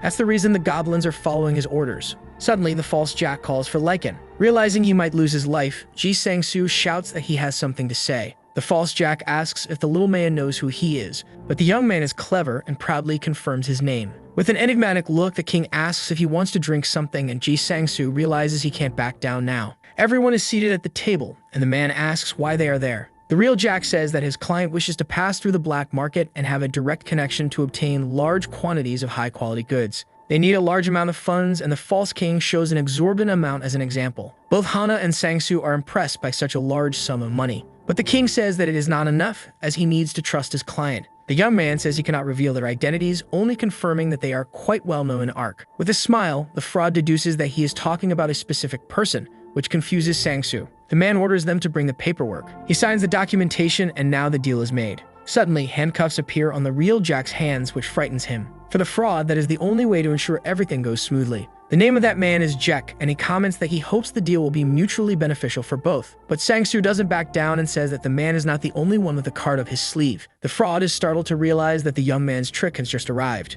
Then suddenly, a specter passes through the door, and it heads towards the king, who orders Lycan to do something. And then the fraud shouts for Lycan to take care of all of them. One of the team members asks if they arrived late, and with a smile, Hana says they showed up at just the right moment. Irritated, the king shouts for Sang-soo to accept the consequences of his actions, and with that, we see the chains shining around his wrist. Worried, Hana asks if her colleague is okay, and he confirms breaking the chains that were holding him. Sang-soo doesn't know how he managed to destroy that contract. Somehow, it just happened. The king shouts that he will not accept that as an answer. But the young man doesn't care and says that he is the least of his problems now. At that moment, it seems that the goblin managed to destroy all the specters. This only means one thing. She is coming, the mother of them all. Elsewhere, Key demands that a goblin fallen to the ground answer his questions. He wants to know why they treat that fraud as a king, and the creature says the reason is his goblin helmet. The protagonist wonders if he really managed to bring the final reward from the Dreamside 1 server. The creature then says that this Jack is in room D1. She says that before everything he was also human who ended up transforming into that, but Key is already well aware of this. Upon seeing the notification that the second goblin has been defeated, he realizes he needs to hurry. Suddenly, Banshee appears, the mother of the Reapers and the rank D boss. In shock, the characters watch her. The creature then opens her eyes and invokes a power called Ghostly Lamentation, and the two begin to hear sounds of many people crying at the same time. In addition to crying, the voices also plead to be saved. In light of this, the characters reflect that, no matter how strange it seems, she might ally with them. Lycan then faces the creature that has just appeared, and Jack reflects that it is impressive that Banshee has been summoned. However, even so, his adversaries will not be able to touch a single hair on him. And upon finishing his reflection, he asks Lycan to charge at the new enemy. The creature understands the order and charges forward with all her might. However, Banshee is faster and manages to dodge, releasing a shockwave. Observing the situation, Ji Sang-soo creates a shield for 3 seconds, causing only the monsters to receive the impact of the attack. Banshee then taunts Lycan's master, saying that he is a king who could never become a king, leaving the monster confused. After that, the mother of the Reapers releases a wave of power, emitting a very loud sound. The power hits Lycan, who needs to defend himself, and a close combat battle begins, with Banshee showcasing all her agility, and gradually gaining the upper hand during the fight. The creature then strikes Lycan with a very strong blow, breaking his chains. Seeing the scene, Jack becomes very irritated, and asks Lycan to fight the right way, doing everything to protect his king. The monster then understands the message, and with his chains charges at the enemy, delivering many blows. Initially, she manages to dodge. However, with the chains, Lycan manages to trap her by the neck, and with all of his strength, pulls, causing her to be destroyed. The monster then swears loyalty to his king, and the message that the boss has been defeated appears. After that, Choi Hana praises the creature for a job well done, and with her pistol fires at him, leaving him very confused. However, she explains that she did this to see how his regeneration is functioning, and Lycan then moves to leave the area. Observing the situation, Ji Sang-soo says that there must have been a misunderstanding. After all, the real business is over there. Everyone then continues to look firmly at Lycan, who moves through the scene. Kate reflects that he thought Banshee would at least put some pressure on the goblins. And after that, he notices something near the monster that catches his attention. The item is a kind of staff with some skulls. Kate really likes what he sees, and calls Ji Sang-soo, who responds, not understanding. The protagonist then waits for him to approach, grabs his cloak, and runs toward the item. Seeing that the hero is coming in his direction, Lycan attacks him, and a close combat battle begins. Watching the fight, Choi Hana says that the monster's power is surprising even without an arm, and Ogdaser says they should leave this to Seo Jun and secure a double contract. Upon hearing the conversation, Ji Sang-soo appears and says that this is not a problem. The guy then opens his inventory, and from within it, takes out the double contract, leaving Jack incredulous at the fact that Sang-soo managed to get his item, and he asked him how this is possible. The guy then says that his transaction is clean. Because of angel earrings, all lies told must be borne by those who speak them. And now, Jack's body and inventory belong to him according to what the double contract states. He then calls Sang-soo a slave and asks how he understands what is written on the paper. In response, the guide says that before saying anything, he should look at the top of his head. Jack then is shocked to realize that the enemy has stolen his helmet, and Sang-soo says he knows that Jack uses the helmet to control the goblins. The redhead asks how he found out, and the guide says he will show him next. Furious, Jack demands that the goblins finish off his tormentor. John Jong tells Sang-soo to put on the helmet and dominate the goblins before they arrive, but the guide says that this is impossible. After all, goblins that already exist will continue to follow their original owner because their souls are linked to him. The Golden Knight then asks what can be done. Sang-soo responds, saying that the way out is to attack the third goblin, which is Lycan in this case. Exactly the goblin that Key is facing in a tough fight. There on the battlefield, the protagonist reflects that he is still not ready to defeat him. While Ji Sang-soo warns him that he managed to grab the helmet, the guide also explains that the third goblin was considered the king before they were all dominated. Kang then manages to grab the Banshee's scythe and various screams are released. Observing the situation, Jack tells the hero that he won't be able to win just with the scythe and tells Lycan to finish this quickly. Upon hearing this, the goblin understands the command. The two then face each other, and the battle resumes. Lycan then unleashes a very strong power, throwing Kang far away. However, he manages to recover, and activates the power, Dragon's Eye. The young man still has the spear in hand, but it might be a bit late to use it. And then the dragon's eyes were activated. It is very difficult to fight against that monster. He didn't know he needed a ticket to deal with a rank D boss. Suddenly, he shouts Hannah's name, and the girl aims her gun at the creature. But the villain laughs mockingly at them for thinking they can defeat him that way. But suddenly, he starts to float. His body is being controlled. He orders them to stop immediately, but his request goes unheard. Ki and Hana charge towards him. Jack shouts for Lycan to finish off the protagonist. Apparently, the contract they both had has been terminated, and this was the work of the young man's dragon eyes. Suddenly, the creature's hand goes towards its former master, who panics. In all this fury, the man grabs Jack and says he had promised to protect him, but now something has changed. The creature then realizes that this young man is not its king and calls for the other goblins. Just hearing the call, the goblins appeared. As he tries to say something, Lycan stops Jack, ordering him to shut up. With his chest puffed out, he says that the young man does not have the necessary qualifications to become a king. Then Lycan completely ends Jack's life, leaving him agonizing on the ground. Noticing that the creature has noticed him, Ki says that they don't need to fight, but the monster is determined to end him too. Suddenly, chains of fire pass through his body, and the young man says he can just let him go without any more problems. The monster disagrees, and while fighting the protagonist, its skin is stripped from his body. It seems that the ability being used is really working. The young man finds it incredible. He is managing to completely control the monster. The creature is furious and lets out a guttural scream towards the team. The protagonist watches as one of the goblins is pulled by the monster. Ki realizes that the creature has even managed to regenerate the arm it had lost. Seeing the giant use all its strength, Jack wonders how that is possible. It seems he has been after the imposter from the beginning. Suddenly, the monster opens its mouth and completely devours the imposter. Jack asks Ki what is happening. His team is also confused and is thrown far away. It seems a bug has occurred. Meanwhile, the giant continues to destroy everything around it. Even Ki is scared. It seems the real king of the goblins has just appeared. Two masked individuals are talking about the items they are storing in the trunk. Those are Kim Gapsu and Yu Yansuk. Both are fleeing. It seems Ark is in crisis, and they are going to get out of there. However, they realize that there are humans in that compartment, victims of trafficking. One of them says it's better to leave them there and return to Ark. It's impossible to take so many people with them. They start to leave, but before they can, the great leader appears. He is angry and begins to attack, focusing only on them. According to his system message, this is a C rank. One of the team members asks if that is enough to evolve a boss monster. The young man says it's possible, but it probably has never happened in Drem's Side 1. However, the creature has lost its rationality and now only moves by its desires.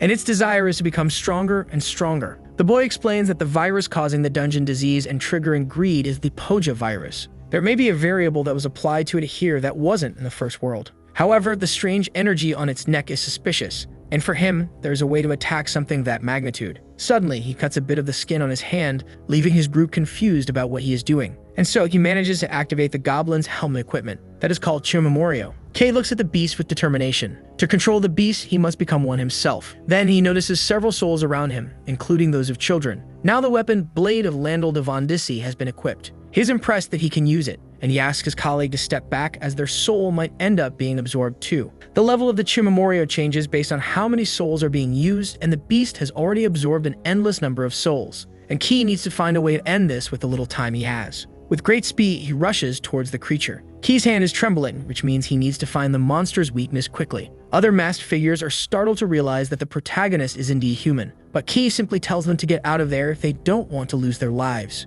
But the great beast is already behind him, ready to attack. Ironically, Kei asks if the monster wants to devour him. He says he has many souls with him, so it could be quite advantageous to take him. Then he starts running, dodging the creature's attempts to catch him. As he imagined, the monster is not very intelligent. Thus, he activates his dragon eyes and observes the creature. Then he runs towards its neck, believing that is where the cause lies. With his hand, the giant tries to grab the boy who is running at high speed. But the boy is agile and jumps with all his might onto the Goblin King. He begins to run towards its neck. With his sword, he manages to attack the monster. When its skin is cut, he notices a dungeon flower in the area. It seems someone planted that flower on the giant, but that is not an ordinary flower. It is mixed with the Poja virus, which accelerates the development of ontogeny. With his sword, he runs once more towards the monster. Up above, he carefully observes the part of its body he wishes to attack, and thus his magical concentration is activated. Suddenly, some needles appear, preventing him from completing what he had planned. But in any case, he needs to find a way to end this with a single attack. However, he feels his strength waning, and Hana shouts for him to stop moving.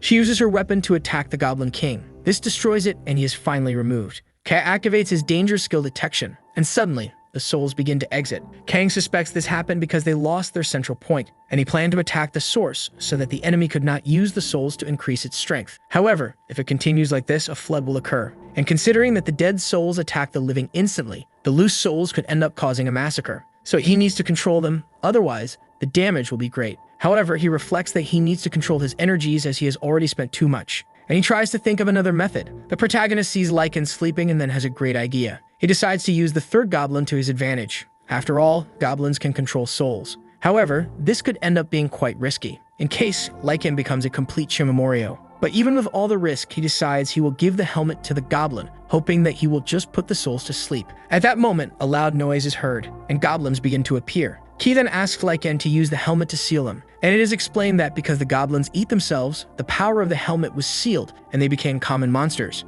The third goblin then begins to hear many voices of souls saying various things, and he pleads for them to leave him alone. Kang continues talking to him, telling him to put the souls to sleep. Lycan then realizes that Ki is offering him the helmet. He reflects that Kang became a Chimamoreo to be able to stop him. Therefore, he is the true owner of the helmet. Lycan then decides that he will follow his orders and puts on the helmet, stating that the protagonist is the true king. Meanwhile, inside the passenger cabin of train, agents Kim Gapsu and Yu Yansek appear. The two reflect on what they have just seen. It was probably a monster, perhaps a rank C boss. Yansuk then asks the chief what they should do. After all, they lost contact with Siku and Giyun. However, he is in shock and does not respond, still reflecting on the monster they saw. And then he decides that they should return to the Ark. Gapsu asks if they shouldn't at least check if the others on the team are alive, and the chief denies it. And he says that they should run because if they stay there, they will end up dying. When suddenly, something strange happens, and they decide that they will leave there as quickly as possible. However, before they can, Kai falls in front of them. Realizing that it is a person, they try to ascertain if he is one of their team's agents.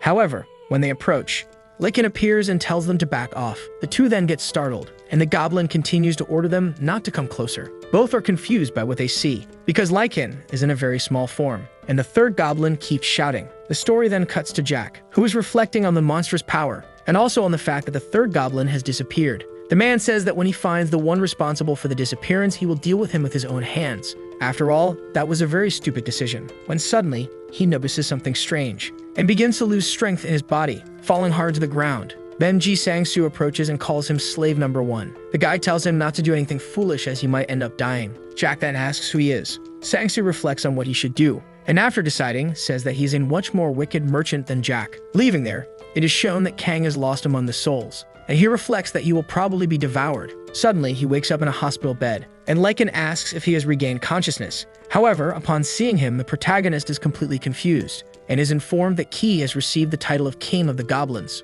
The protagonist then asks if he slept for 2 days, and Hanan appears asking if he is really awake. Along with her, a squirrel appears, leaving Lycan confused. Kang asks if the government people are still alive and if the intelligence service really went to the Ark. The girl says that Ji Sang-soo went there to negotiate, and the situation at the Ark is not easy at all, as the lizardmen are blocking all land routes. Ki says that if they form an army, they could defeat the dungeon, but Hana says that the place is already at a much higher level, and the protagonist asks what happened to the survivors. The girl says that they found Gong Juan, but his condition was not the best, and then an Odesu accompanied him to a doctor. The rest of the survivors remain in the dungeon due to a lack of rooms. Lycan asks Kang to give him an order, and he asks if the souls of the children have been extinguished. And the goblin says that he preserved all the souls that his king requested. Kang then asks if it is possible to return the souls of the children. However, he says that it is impossible to choose specific souls with the helmet, and besides, Ki is the owner of the item, not him. The protagonist then reflects on the name of the third goblin. He also says that because Lycan spent his energy to put the souls to sleep,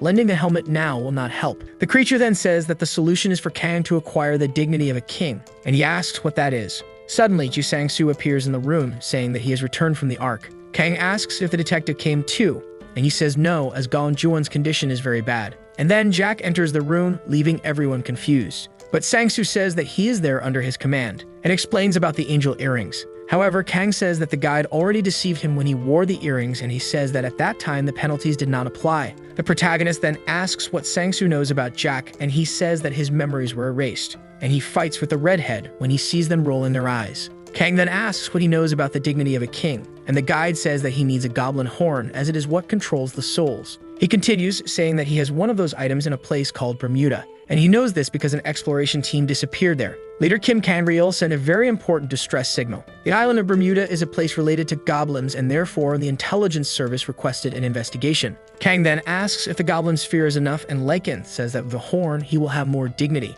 The protagonist says that, although he knows nothing about the dignity of a king, this could be a chance for him to become even stronger, and he reflects that he has already reached level 59. With that, even without being able to use the Chimamoreo, he can use the Blade of Regret from Von Dissy. And then he asks Sang-soo where this region called Bermuda is located. He says it is in Jangsil at Lod World. The scene then shifts to the mentioned location, where the team is suffering greatly. totally cornered by lizardmen. Trying to survive, the captain reflects on how the monsters ended up there. And besides them, there are more types of creatures in that place. Kim then collapses on the ground and asks his team members what the name of the item they need is. The boy says the name of the item is Goblin Sphere, and the captain says that the item must have some relation to what is happening. Hearing this, one of his soldiers becomes outraged, saying that the important thing now is to return safely, and he states that they will return, because the location is a trap, and they need to ensure that no one goes there. Choi Hana and Kei arrive and are greeted by Ji Sang-soo. The young man informs them that he will wait for them in the basement. Kei emphasizes that they need to take care of the children and use the space responsibly. Then Ji Sang-soo agrees enthusiastically,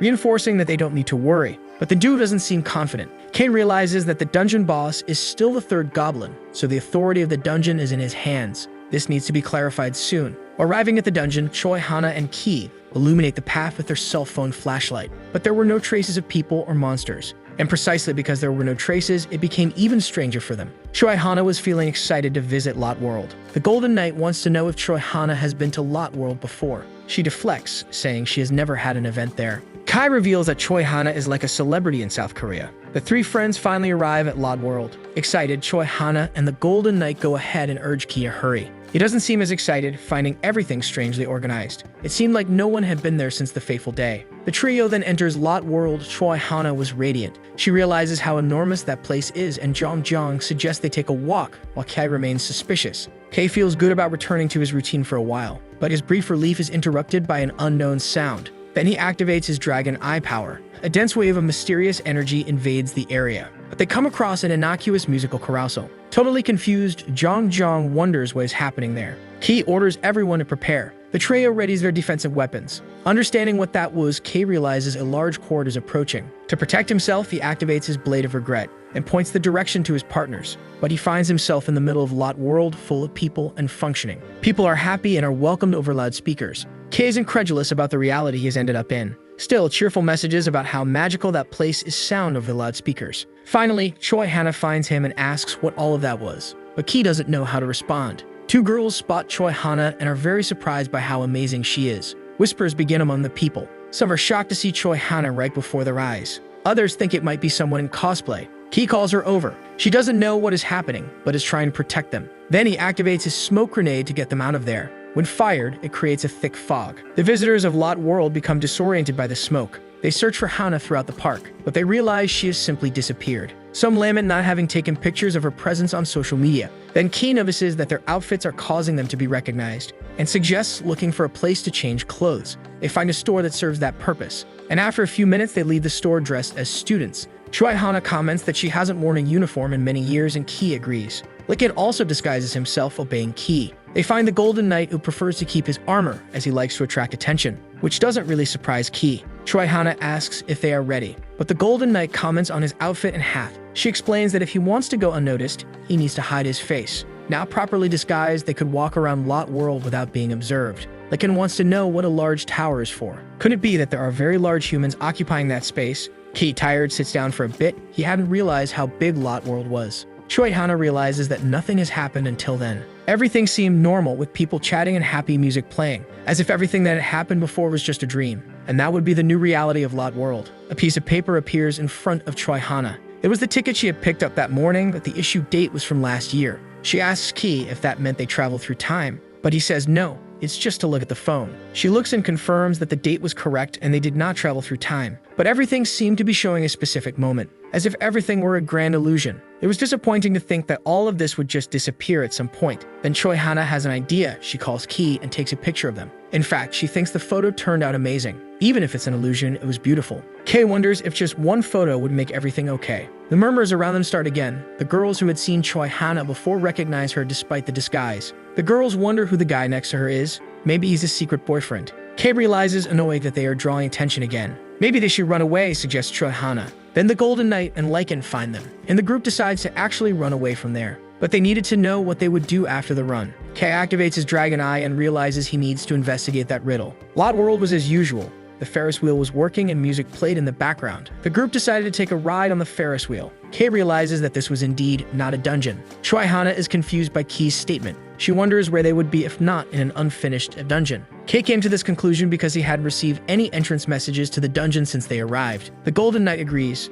But then what place was that? Choi Hana questions. The murmurs of the crowd return. People comment that this is not a dungeon. Others seek explanations for all of this. Rong is enchanted by the smell emanating from that place. The mascot can't contain his excitement. Kay knows that Grong, when he gets like this, has a reason. Lycan is bothered by Grong's presence. But if the mascot was acting this way, it was because they were near a dungeon. It was strange that the smell was coming from all directions, and the smell was so strong that it gave Key a headache. The Golden Knight realizes that in the end, they would have to research again. But Choi Hana reminds him that they had already researched and didn't come to any conclusion. Key suggests they take a new approach this time. Someone calls for Choi Hana, who responds to the call, but she doesn't see anyone nearby. They observe a large illuminated stage, and Choi Hana questions if it would be a good idea to perform there. And perhaps that was indeed the best idea at that moment. Key recalls that in his research, there were several strange chains, but every time they got close, the chains disappeared. So he suggests they draw the chains, as in the research. But Choi Hana isn't so confident that this would work. According to Key, that was the only choice.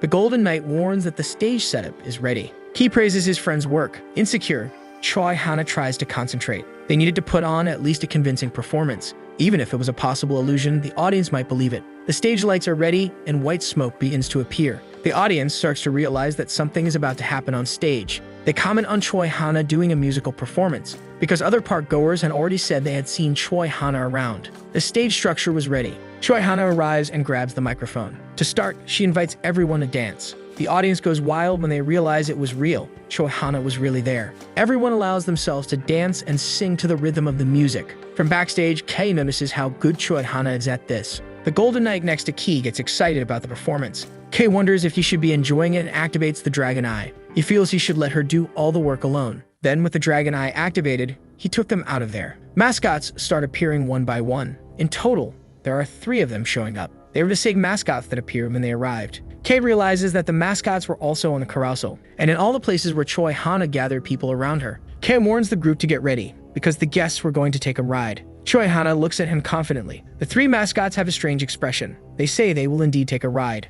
but they wouldn't like to be interrupted. During this sinister operation, understanding the attack, he charges forward. He tells the mascots not to bother them during the show, but the mascots would not give in so easily. Key is not affected in the battle against the pets. Then the sound message appears. Welcome to Lot World. People again seem happy and excited around the group, but everything starts to slow down and the sound gradually fails. Another sound message is triggered, warning that the night operations will begin. The group is confused but prepared. Choi Hana notices that everyone has disappeared. There is no more audience. The Golden Knight draws Key's attention to look at something. Giant monsters appear before them. Key realizes that there are not 1 or 2, but several. Quickly, he activates the Blade of Regret and charges into the attack, striking a large armored monster. He calls the team and asks everyone to stay alert. A new sound warning goes off saying that the theme is now the Monster Gay Party. Another warning says we wish you all fun and a good day. The animals are all dead around Kang. He activates his Dragon Eye and, analyzing the area, thinks that if this is not a dungeon, there must be another reason for this situation. As he walks, he encounters poisonous monsters.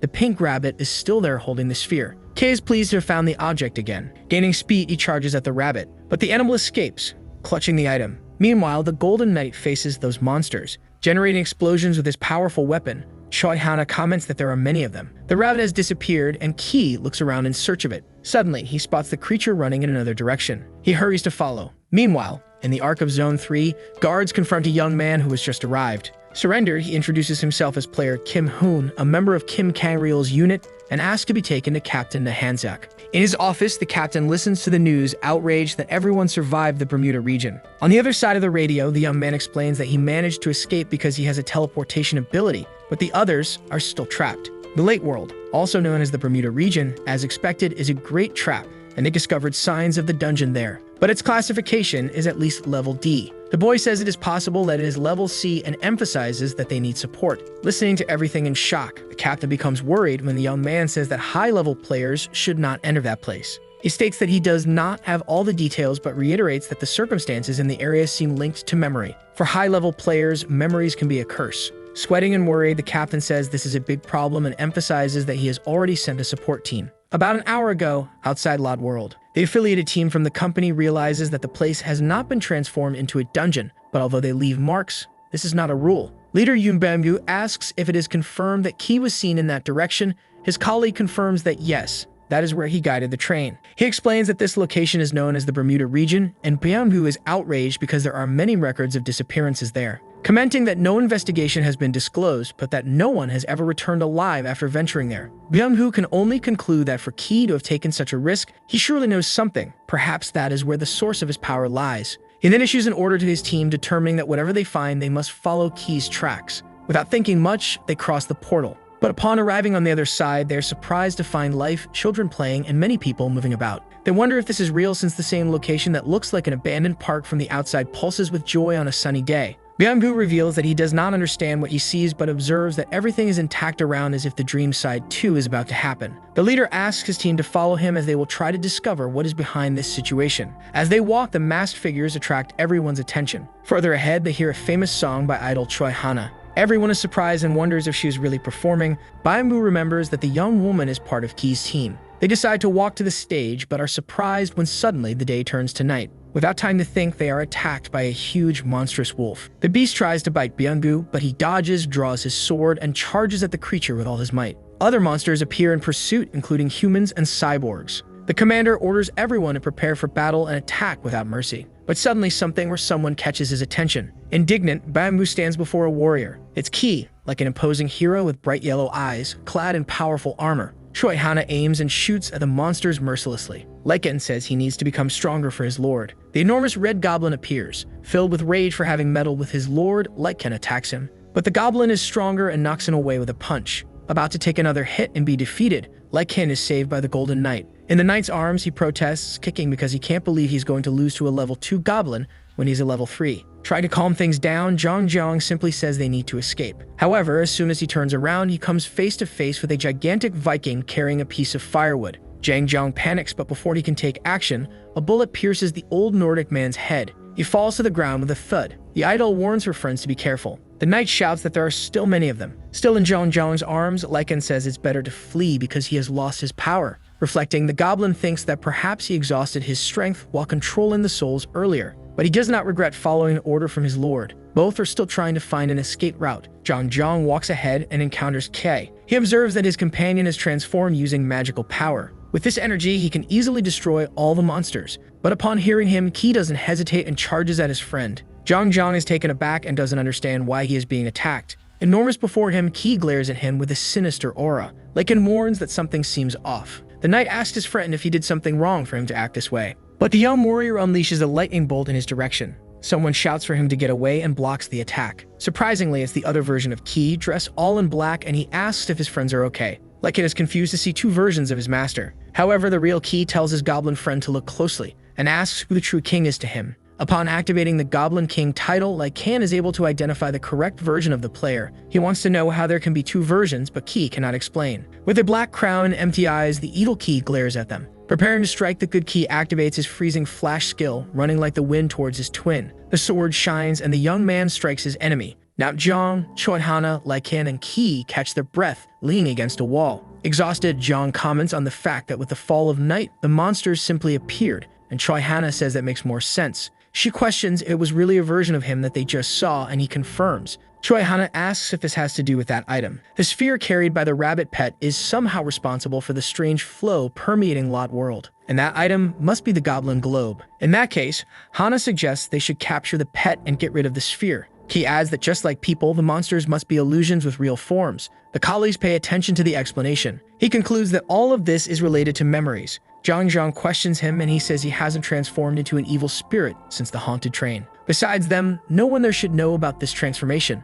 But Kai remains intrigued and thinks that if they specifically brought the evil spirits from all the memories, then there must be something more. Testing a theory, he asks his friends what they felt with the transformation. Both respond that they loved it, even though it was a bit scary. So that's it. The emotion that brings everything to the surface is fear, and the various types of monsters are reflections of people's fears. And his terrifying versions appear because they are part of Lycan's fear memories. Reflecting on this, he wonders what monster he fears in reality that could simply appear. A huge dragon emerges in his mind with cruel, purplish eyes. It's the creature from the S-level dungeon. His friends question him about the fear. Ki confirms and says that Captain Kangreal must be in Lot World and that they need to find this sphere. But while they think of a plan, they are suddenly attacked. A huge insect stares at them with a terrifying gaze. Jong lets out a scream of despair. Ki concludes that the creature he fears the most is a centipede. Hana positions herself with her weapon. Their focus of attack should be the monster's mouth. Without thinking much, Hana fires several shots. Your weapon opens various holes in the creature's mouth. The centipede staggers and writhes in pain, crashing to the ground with a thud. Kate wants to know if his friend is okay, and he recounts that when he was a child, his father would lock him in a closet full of those centipedes. As they talk, Hana warns about the other monsters approaching due to the noise. He gives the command for everyone to prepare for battle. The Golden Knight turns around and curses. When everyone realizes it, there's a monster behind them. It is a noble NPC named Norhan. TRYHARD admits that it is her fear, a player who used to stalk her. The young prince bows and Ki charges at him. However, his level is above 200. The fight is intense and the swords clash in the air, cutting through the wind. They move with agility and skill, but Ki is almost struck. However, he realizes that the NPC is not that strong. Still, he is analyzing the fight cautiously while dodging the attacks. The noble's sword nearly pierces him, but Ki ducks and strikes him hard, defeating him quickly. Upon finishing, he tells the group that they need to hurry. Hana points upward. They spot the rabbit pet with the orb on top of a house. Without wasting time, Ki activates his magic concentration skill. He leaps for the rabbit, but does not intend to let it escape this time. Until the last moment, the rabbit waits as it sees Ki approaching and then jumps to another rooftop. Kate runs against the wind and almost reaches the animal, but the rabbit stealthily dodges, clinging to the orb. However, Kay manages to slap his hand on the item. The goblin globe flies through the air, and with a jump, John catches the item in his hands. Unintentionally, he lets the object slip, and immediately a teddy bear captures it and runs away. The danger detection skill has been activated. Ki makes a huge leap amidst the rubble of the houses that crumble beneath his feet. The beast's eyes shine malevolently in the darkness. The enormous dragon Kamushi appears before him, and as if that weren't enough, a colossal and cruel clown also appears. Ki faces his enemy Kamushi and asks why it had to be here. He calls his companions. Jong asks what he has summoned. Without many explanations, he says he will buy time for the group to escape. TRYHARD is very worried. Ki says he won't be able to defeat the creature but can hold it off for a while. His friends warn him as the monster's jaw opens behind him with a roar. Ki leaps to the side and dodges. Hana, Jong, and Lycan are also thrown away by the impact. They try to regain their composure, and then suddenly, they see something impressive. Jong is amazed by what he sees. It is an enormous and overpowered version of Ki. Wearing his classic armor, surrounded by violet lightning, he stares down the monster. Kei watches him from a distance. He wonders how it can be himself there. And it is a new version of his character from Dream Side 1. The dragon grows upward with its gigantic serpentine body. The two stare at each other with fearsome, gleaming eyes. The dragon spits a massive burst of energy toward this mysterious Ki, spitting a blast of power at him. Ki performs an extraordinary maneuver, propelling his body upward. He falls stylishly and positions himself again against the monster. The beast glides through the air, emitting a haunting sound. Taking distance for a kick, this version of Ki activates the pressure super attack. The monster is hit in the face. Jong asks if this is the reincarnation of the king. He wants to know what this Ki 2 is doing there. Kei also cannot explain but believes he was summoned in the same way as before out of fear and seems not to be using all his power. The fight continues while the group of friends observes from a safe distance. The young man comments that just the look of Kamoshi is enough to take down the opponent. The creature releases an unmistakable death flame amidst the lightning. Thoughtful, the true Ki thinks that to defeat the dragon, a dragon weapon is needed or else his clone will be defeated. Even he would be defeated just as he was years ago when he lost to the creature, because he also didn't have the weapon. His clone gains speed and suddenly launches an attack, stabbing his sword deep into the beast's body. Kamushi lets out a deafening scream. Seeing this, he continues his silent reasoning. Although he cannot win, his clone can buy time. He calls on everyone to search for the goblin globe while they can avoid combat. This is their only chance. The team races against the clock, but before they can advance further, they come face to face with a gigantic green goblin. Without thinking, Ki slashes the creature's belly. While running, he alerts the rest of the team that the area is filled with monsters. TRYHARD screams his name. Suddenly, his evil clone resurfaces surrounded by an aura. His eyes shine with hatred. The partner comments that they are surrounded by versions of Kang Seojun. But the big problem is that the fight between the dragon and K2 is attracting more monsters to the area. Losing their balance, they feel a tremor shake everything around them. Finally, they realize they are surrounded by all kinds of monstrous creatures. The enemy seems to have grown larger than before due to the souls it has consumed. Hana says it's time to see how strong Seojun is, as that is Chimamorio. Jang and the little monster agree. Disagreeing, our boy says he is in trouble because his opponent's ability consumes souls, and that includes the souls of children. Seeing the creature approaching, Choi says the young man needs to decide quickly. While facing the enemy, the protagonist asserts that they need to find another way, then shouting that it's time to fight. Suddenly, a car appears, interrupting the battle and running over the monsters that were scattered along the way. Kang is confused by the scene as he wasn't expecting it. Real, the captain of the Ark, asks everyone to get into the vehicle before introducing himself. The protagonist thanks the man for the rescue, then asking if he scared the monsters away with the headlights. Confirming, the captain says he knew the creatures were weak to light, especially sunlight. With the speed, the players in the back seat start to feel nauseous. When Kim was talking about how he tried to find the boy, a blade pierces the car's hood. Quickly, our boy looks in the rearview mirror to see which monster isn't so sensitive to light, and discovers that is the sole consumer. The captain tries to make some maneuvers in hopes of making the enemy fall, but nothing works, and the monster resumes striking with its weapon. One of them hits Jaeyoung's armor, causing him pain in his shoulder. Taking action, Hana shoots upwards, hitting the enemy squarely. The problem is that even being a clone, he is quite resilient. Ki decides to get out of the car and confront the enemy. The consumer stares at him, then strikes with his sword. But the protagonist is faster and dodging, grabs his opponent's arm, and, after a few more moves, manages to knock him down. Sitting, the clone tries to understand how that happened. But our boy advances again and using his hand, slams the clone's head against the car body, then asserting that he is tired of the enemy and that he should go away. Not getting any response, he grabs the soul consumer's neck and holds his face right in front of the car's headlights, causing the creature to simply disappear. Alone and standing, the protagonist opens the panel and collects what was left behind by his opponent. Then he asks Kim to continue the journey to the hideout. Those who were hiding hear a noise, and upon seeing that it is the captain and Hana, they are extremely happy. Steve Jun observes the moment of relaxation until the interrogation about why help didn't arrive or why they ended up there begins. The group leader shouts that there is an S-class monster in the streets and that Ki and his clone are fighting like crazy. The information leaves the young people shocked.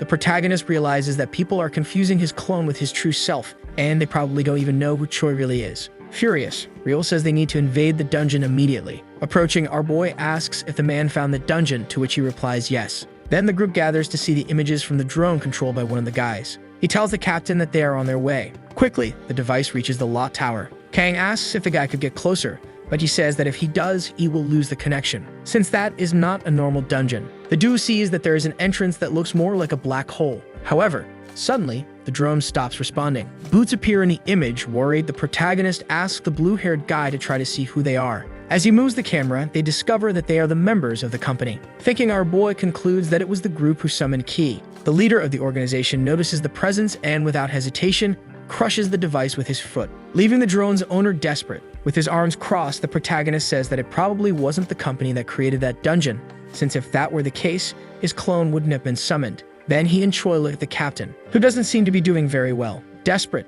the man asks who the hell summoned Ki. Blandly, our boy says they need to clarify a misunderstanding first. We see the hooded figures again. Confused, the leader asks what kind of people the group is. Curiously, a subordinate questions if what's in front of them is a dungeon. The captain says he doesn't know as he has never seen anything like it in his life, but he is sure that this is where the power of the Bermuda district is hidden, and that such an opportunity will never arise again, since in the right hands it could even become a weapon, to the point that it is possible to explain the existence of that place as dungeon flowers lead to dungeon breaks. It is revealed that, among other things, the company also explores special dungeons and transforms them into weapons. As is the case with the Ghost Subway dungeon, the leader says that if everything goes well, they could be promoted as the first team. Then asking if everyone there is ready for a promotion, the subordinates shout yes. But before they could enter, a bear mascot appears and walks through the portal without hesitation. Nervous, the captain tells everyone to hurry as Ki will arrive soon. Thus, everyone runs and enters the tower. We see the city completely deserted again, until out of nowhere, enormous creatures appear. After doing a countdown next to Kim, our boy charges into attack with his sword. One of the group members is left open-mouthed at such agility. The captain approaches and asks if the protagonist doesn't want to look for the goblin orb. Our boy says that probably the owner is inside the dungeon, so they need to go in there first and kill the monster. Hana asks what happens if the orb appeared because of the dungeon break. Responding, Kang says that the item is too large for that and must be using the dungeon's power as a conduit. When asked if that is possible, he says that Seoul has become a game where nothing is impossible. Before passing through the portal, the protagonist thinks that soon he will be able to resolve the issue of the orb and the clone. Noticing afterward that no information appeared, even though he touched the dungeon, suddenly, something emerges and attacks him. Seeing the immense creature, he wonders what the hell that is. A warning appears, stating that an unknown force is stirring the world of Lot. The monster launches its tentacles again, which are destroyed by Kang. Catching everyone by surprise, a new mission arrives, which consists of eliminating the parasites that appear in the world of Lot. Thus, in the end, the Piera Puppet theme park will be created. Reading that, our boy wonders how that is a dungeon call. We see the ghost train from which a group emerges.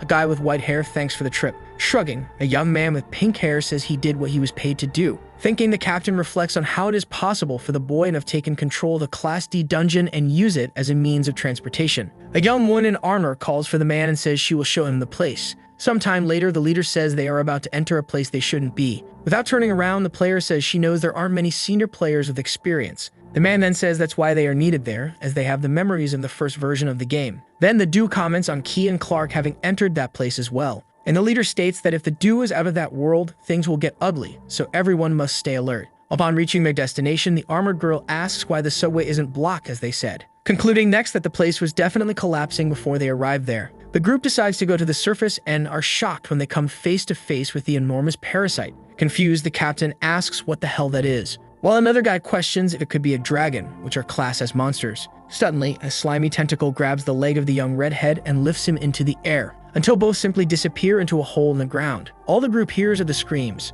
The captain states that he heard that place is going to become a dungeon, so they should save the crying for later, as now it is necessary to find a way to stop that. In the midst of the chaos, Kang asks everyone to step back. Then he strikes with his sword, using the freezing ability. Thinking, the protagonist concludes that the Bermuda District and all the mysterious disappearances, absolutely everything was caused by that creature, which means that the players who attack the parasites are in deep trouble. As he looks at the portal, he says that up in the tower can only be the seed room. Therefore, it's better for them to find the boss before the company, since this is the only way to stop the dungeon's summoning. Disagreeing, Kim says it's impossible even for the young man to do that, and it's better to return to Ark to regroup. Knowing that the company will speed up the dungeon's breakdown process, the protagonist asserts that they need to move forward. Obeying, the whole route charges at the giant parasite. Screaming, Hana asks the young blonde to protect his head and not to fall behind under any circumstances. Seojun continues delivering freezing blows, and upon reaching the portal, he calls the others to enter. Jang is the first to step in, then our boy says it's Choi's turn. Right after, the captain appears running,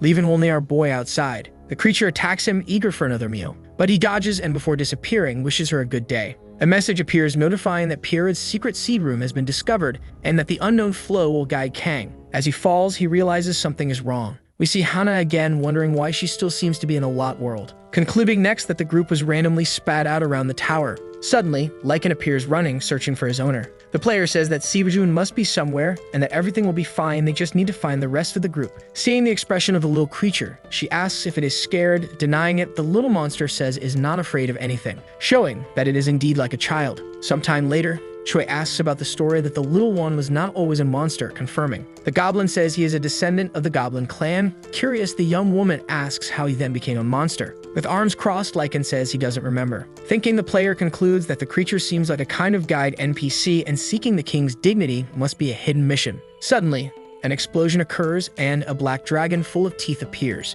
Confused, Hana asks what Kimbushi is doing there. When the dust settles, Ki also appears, with his eyes shining in a shade of yellow. After observing the boy for a few moments, the young woman says that Seojun said Kamushi would win, activating then his Bun Blood ability. We see our boy again having no idea where he is, since everything around him is white as if he were inside a drawing paper. Upon noticing that his shadow is also missing, he concludes that he is in the game realm. Suddenly, a mysterious voice says that a precious guest has just arrived. Startled, the protagonist grabs his sword and asks who that person is. The boy introduces himself as young Su and says it's a pleasure to meet him. Kang is even more confused. Turning around, the young man says it's better to show the video first. The protagonist watches the screen in silence. Explaining, the boy says that on October 2, 2021, it was his first day at a company. But nothing went as he expected, and after a tough day, he went home, slept, and prepared for the next one, because he was too ambitious to give up. The boy reveals that he entered the Lot world at 6 a.m. the next day, and unintentionally came face to face with the dungeon boss, Pierrot. Terrified, he froze as death approached. Thus, instead of being late that day, the young man concluded that he would die in vain. However, the boss showed him the goblin orb and, not satisfied, used the item on him, for some reason transforming him into a puppet whose memories and emotions were lost. Pierrot handed him his treasure and claimed him, before completely disappearing and leaving him trapped in the Lot world. Young says that after that, those who entered there without knowing anything ended up having to face a monster that represented their fears and traumas, and with the deaths, new monsters appeared, which is why whenever someone arrives, their life is taken by the night. Intrigued, the protagonist asks why he is showing all of this. The young man says it might be because of his desire not to be forgotten or his wish to prove that he is not to blame, since he doesn't know many details and has few memories of his old life. Surprising our boy, the young man reveals that he is also the bear's mascot, the same one that attacked the group and ran away with the orb. Young states that, in fact, the bear mascot that the young man met was not entirely him, but rather another puppet, being the only one who possesses Su's true thoughts. What made him understand a little more about the current state of the world after wandering around? The problem is that even thoughts are connected to the orb, and he is unable to do anything. But he discovered that Pierrot likes to watch happy days, especially the moments that lead to nights full of horror and tragedy. This means that the creature feels joy in seeing people make extreme choices when they struggle with pain. Given the explanation, the young man asks if the protagonist is Key, revealing that he also played Dream's side one, even though he did not receive any payment for subjugation. Young begins to disappear, stating that he does not have much time, so he needs to say that only Kang can do what is necessary because he has the goblin helmet. Holding a shining black sphere, our boy asks if that is the goblin's orb. The young man confirms, and the protagonist receives some rewards. Sue says that he must become the owner of the orb to be able to demonstrate his true strength. If he wants to defeat Pierrot, in addition, the boy must close his eyes and hold his breath. While cursing, the puppet is censored, but before disappearing, it states that the protagonist must be careful with the regular updates, which are carried out every year since, according to the information he obtained from Pierrot, he's in great danger. We see Hana asking Lycan to stay away. While another clone of Kang advances, the girl manages to dodge another blow. Suddenly, the enemy makes daggers appear and throws them towards the young woman, who activates her Eagle Eyes ability. With her agility, she manages to dodge all the weapons. The enemy decides to try something else and makes a large sphere of yellow light appear. Frightened, Troy crouches down to try to protect herself, while thinking that this guy is indeed different from the real Key. Screaming, she asks if he is difficult to defeat, then stating, without waiting for an answer, that he is not before firing. Bullets with sharp tips head towards the target. The clone successfully dodges the projectiles, but ends up being attacked from another direction. With the enemy cornered against the wall, Hana fires a few more times. The problem is that the false Key can protect himself using his sword. The young woman wonders if he would be stronger than the real one, but says that even if the enemy has the skills and good sense of her ally, he is still a brainless monster. With a snap of her fingers, she says it is time for him to disappear. The enemy looks up, but it is too late, as the bombs explode and part of the ceiling falls on his body. The last thing his eyes see is Choi. Meanwhile, in another part of the tower, the young blonde and the blue-haired boy flee from something. It is yet another clone of Key. The captain and another young woman appear and come face to face with the chaos. Crouching down, everyone escapes the blow. The young man reveals that even though he does not look like the real Key, the clone fought against Kamushi. Kim says that is exactly why the creature is starting to hunt players, as it has already defeated all its opponents. Suddenly, Hana appears further ahead and with a shot, takes out the enemy. Smiling, the young woman asks if she is very late. Meanwhile, inside the White Room, Kang wonders if he should start the process, since he is more than ready to become the owner of the orb. By pouring a little of his strawberry juice over the sphere, a strong light appears, followed by a message that says that due to the king's imprint, the orb has regained its true form. The protagonist discovers that he is now the owner of the Goblin King's ring. Thinking, he says that he now understands why Lycan said that the item increases someone's royalty. With the end of the imprint, Seojun begins to dominate the senses of the Goblin King and gains the ability called Mortuary, which allows him to distinguish between good and evil souls. Excited, our boy says that he can now also bring people back, since the cause of it all was the orb. Thinking about how, all this time, he and his group have been killing monsters that weren't even monsters. Kang reveals that what terrifies him the most is Pierrot, who used the item to materialize people's souls and create that place. Seeing that the location is collapsing, he decides to go through the portal that leads to the secret sea room. We are taken to the cinema floor, where the blonde archer tries not to be killed by the clone of Key, while knowing that there is no way to win. Suddenly, the protagonist appears and saves the day. The enemy shows that he is stronger than he seems and counterattacks, but our boy manages to dodge beautifully. Hana screams for Seojun, pulling him from his thoughts. In the air, the young woman says she will help him, but he will need to wait a bit. Thinking, Kang remembers how his mind only thought about killing during the time of Dream Side 1, exactly like the clone in front of him. Determined by knowing his own weaknesses, he decides to charge forward, aiming for the sword of the false Key, used to compensate for his lack of offensive power. The two engage in a sword clash, while the protagonist says that one of the weaknesses is the fact that his opponent's blade is too rigid. Jumping in the air, he delivers a fatal blow. However, the clone manages to escape in time. Without giving any time to rest, Kang charges again, with the goal of exploring another weak point. Taking advantage of the enemy's moment of distraction, he attacks from behind, showing that he now has more experience than before. The false Key ends up losing his head, thanks to our boy's mortuary skill. Suddenly, something catches his attention. It is Choi, fighting the remaining clone. Emerging from the rear, he dispatches yet another version of himself. The player thanks him for the rescue, while Lycan and Jang say they expected nothing less from the king. Hearing that everyone is okay, the protagonist tells his allies to prepare, as there is someone else approaching. This time, it is the dungeon boss. Pierrot appears amidst the dust caused by an explosion, with a malevolent smile on his face. While asking who Kang thinks he is to take his orb, everyone covers their ears from the creature's screams. Our boy realizes that its ability to speak is even better than that of rank D bosses. Jang asks why the boss appear out of nowhere if the mission has not yet been completed. Key says that something unexpected happened as the goblin orb has the ability to materialize, but does not grant absolute power and only the king has total control. Suddenly sensing magic, he states that only creatures from the demon realm can use that type of power, which means Pyrrha is a demonic monster of level 300 or higher. When asked about his species, the boss merely states that the young man is invited to die by his hands, then launching a giant playing card that traps everyone in his territory. A black mist covers K, who is suddenly attacked by something. Thinking, he concludes that the dense magic emanating from his enemy is covering the space and obstructing his vision. The protagonist tries to activate his dragon eye skill, but it is neutralized. Suddenly, the boy controlling the drone appears and attacks him, as he was affected by the mist. Hana asks the others to hold their breath and close their eyes, but it is too late, as others had already been infected and now demand that the young man hand over the orb. Kang tries at all costs to defend himself from the attacks without killing anyone and successfully manages to knock out the group using his dagger, then picking up his destiny sword again. The problem is that the young people start to get up relieved. Seojun says that at least Hana is not among the infected. He activates his calm skill to avoid being affected, while thinking he needs to find a way out of there. Activating the ring, the protagonist concludes that this is his only way out, as he needs to use the spiritual sense skill. His eyes begin to shine in a shade of blue while the enemies watch. Finally, Kay begins to see through the mist. A message appears warning that imagination can manipulate spirits, and that the number of spirits used determines the amount of power. With one more skill, the protagonist's sword ignites.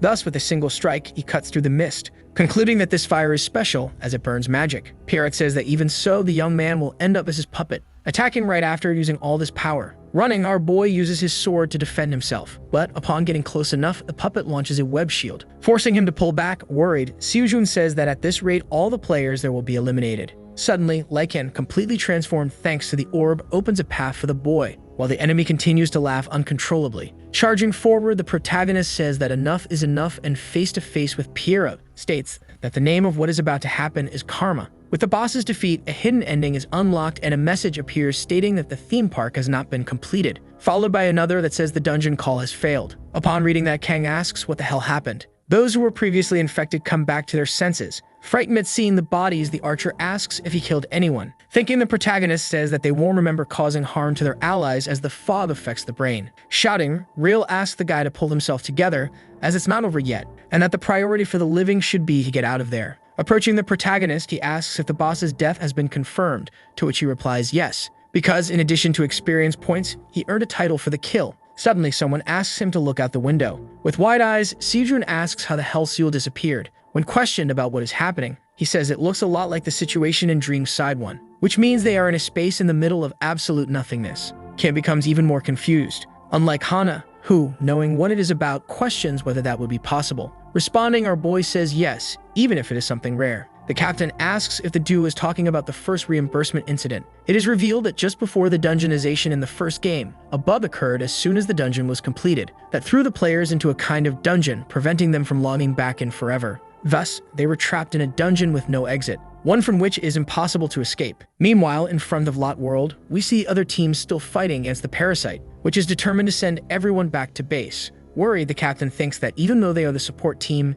many there lack experience. Suddenly, the creature launches its tentacles again, and the huge dragon appears in front of the building. The captain orders everyone to prepare to enter and look for survivors, because without the other team, Ark has no hope. Catching everyone by surprise, a tremor begins to happen, forcing the players to protect themselves from what is coming. Sometime later, the leader observes the enormous crater that opened in the ground and asks what is happening. The young armored woman approaches and says she can't communicate with the others. The man picks up a stone from the ground and throws it towards the barrier that's apparently trapping her allies. A message appears warning about the bug. Confused, the captain asks the young woman to contact Ark immediately, because they need to find bug instances in the first game to find an exit. 2 days after isolation, Kang's team walked through the world of Lot, which is now divided, in hopes of finding a way to escape, but nothing was found. Kim says that all the cell phones are out of service and the entire area that is not part of the tower and the world of Lot is restricted. Upon hearing about the incident from the first game, the blue-haired guy questions whether that means they are screwed. Denying, Kay says that only their current approach is wrong as there is a difference between that situation and the old incident. Explaining, our boy says that they can log in, they just can't log out, which means they need to try to create a dungeon break. Sometime later, they meet with the team from Nahan Sok, who explains how they ended up there. Kang feels relieved as the supplies from the support squad would help them. The problem is that when the white-haired guy opened the inventory, all the items were thrown out, showing that this place has been completely abandoned by the system. Our boy suggests they only open the inventory when necessary, while Kim says that a dungeon invasion should also be a function of the system. Therefore, they should start considering the possibility of failure. In thought, the protagonist concludes that the man is trying to prevent panic. Entering the game, Key says that the most important thing is to find that person first, since there must be company members hiding around somewhere who will be useful to find an exit, as they will want to cooperate if they want to survive. The whole group heads in another direction, until Seojun, using his ability, notices something strange. Being the terrorist team, the captain asks the others to prepare for combat, but the protagonist tells him to wait. A hooded guy appears, taking Jang hostage, while claiming he will execute one by one from the group. When asked where he has been, the young armored man apologizes and says he was suddenly kidnapped.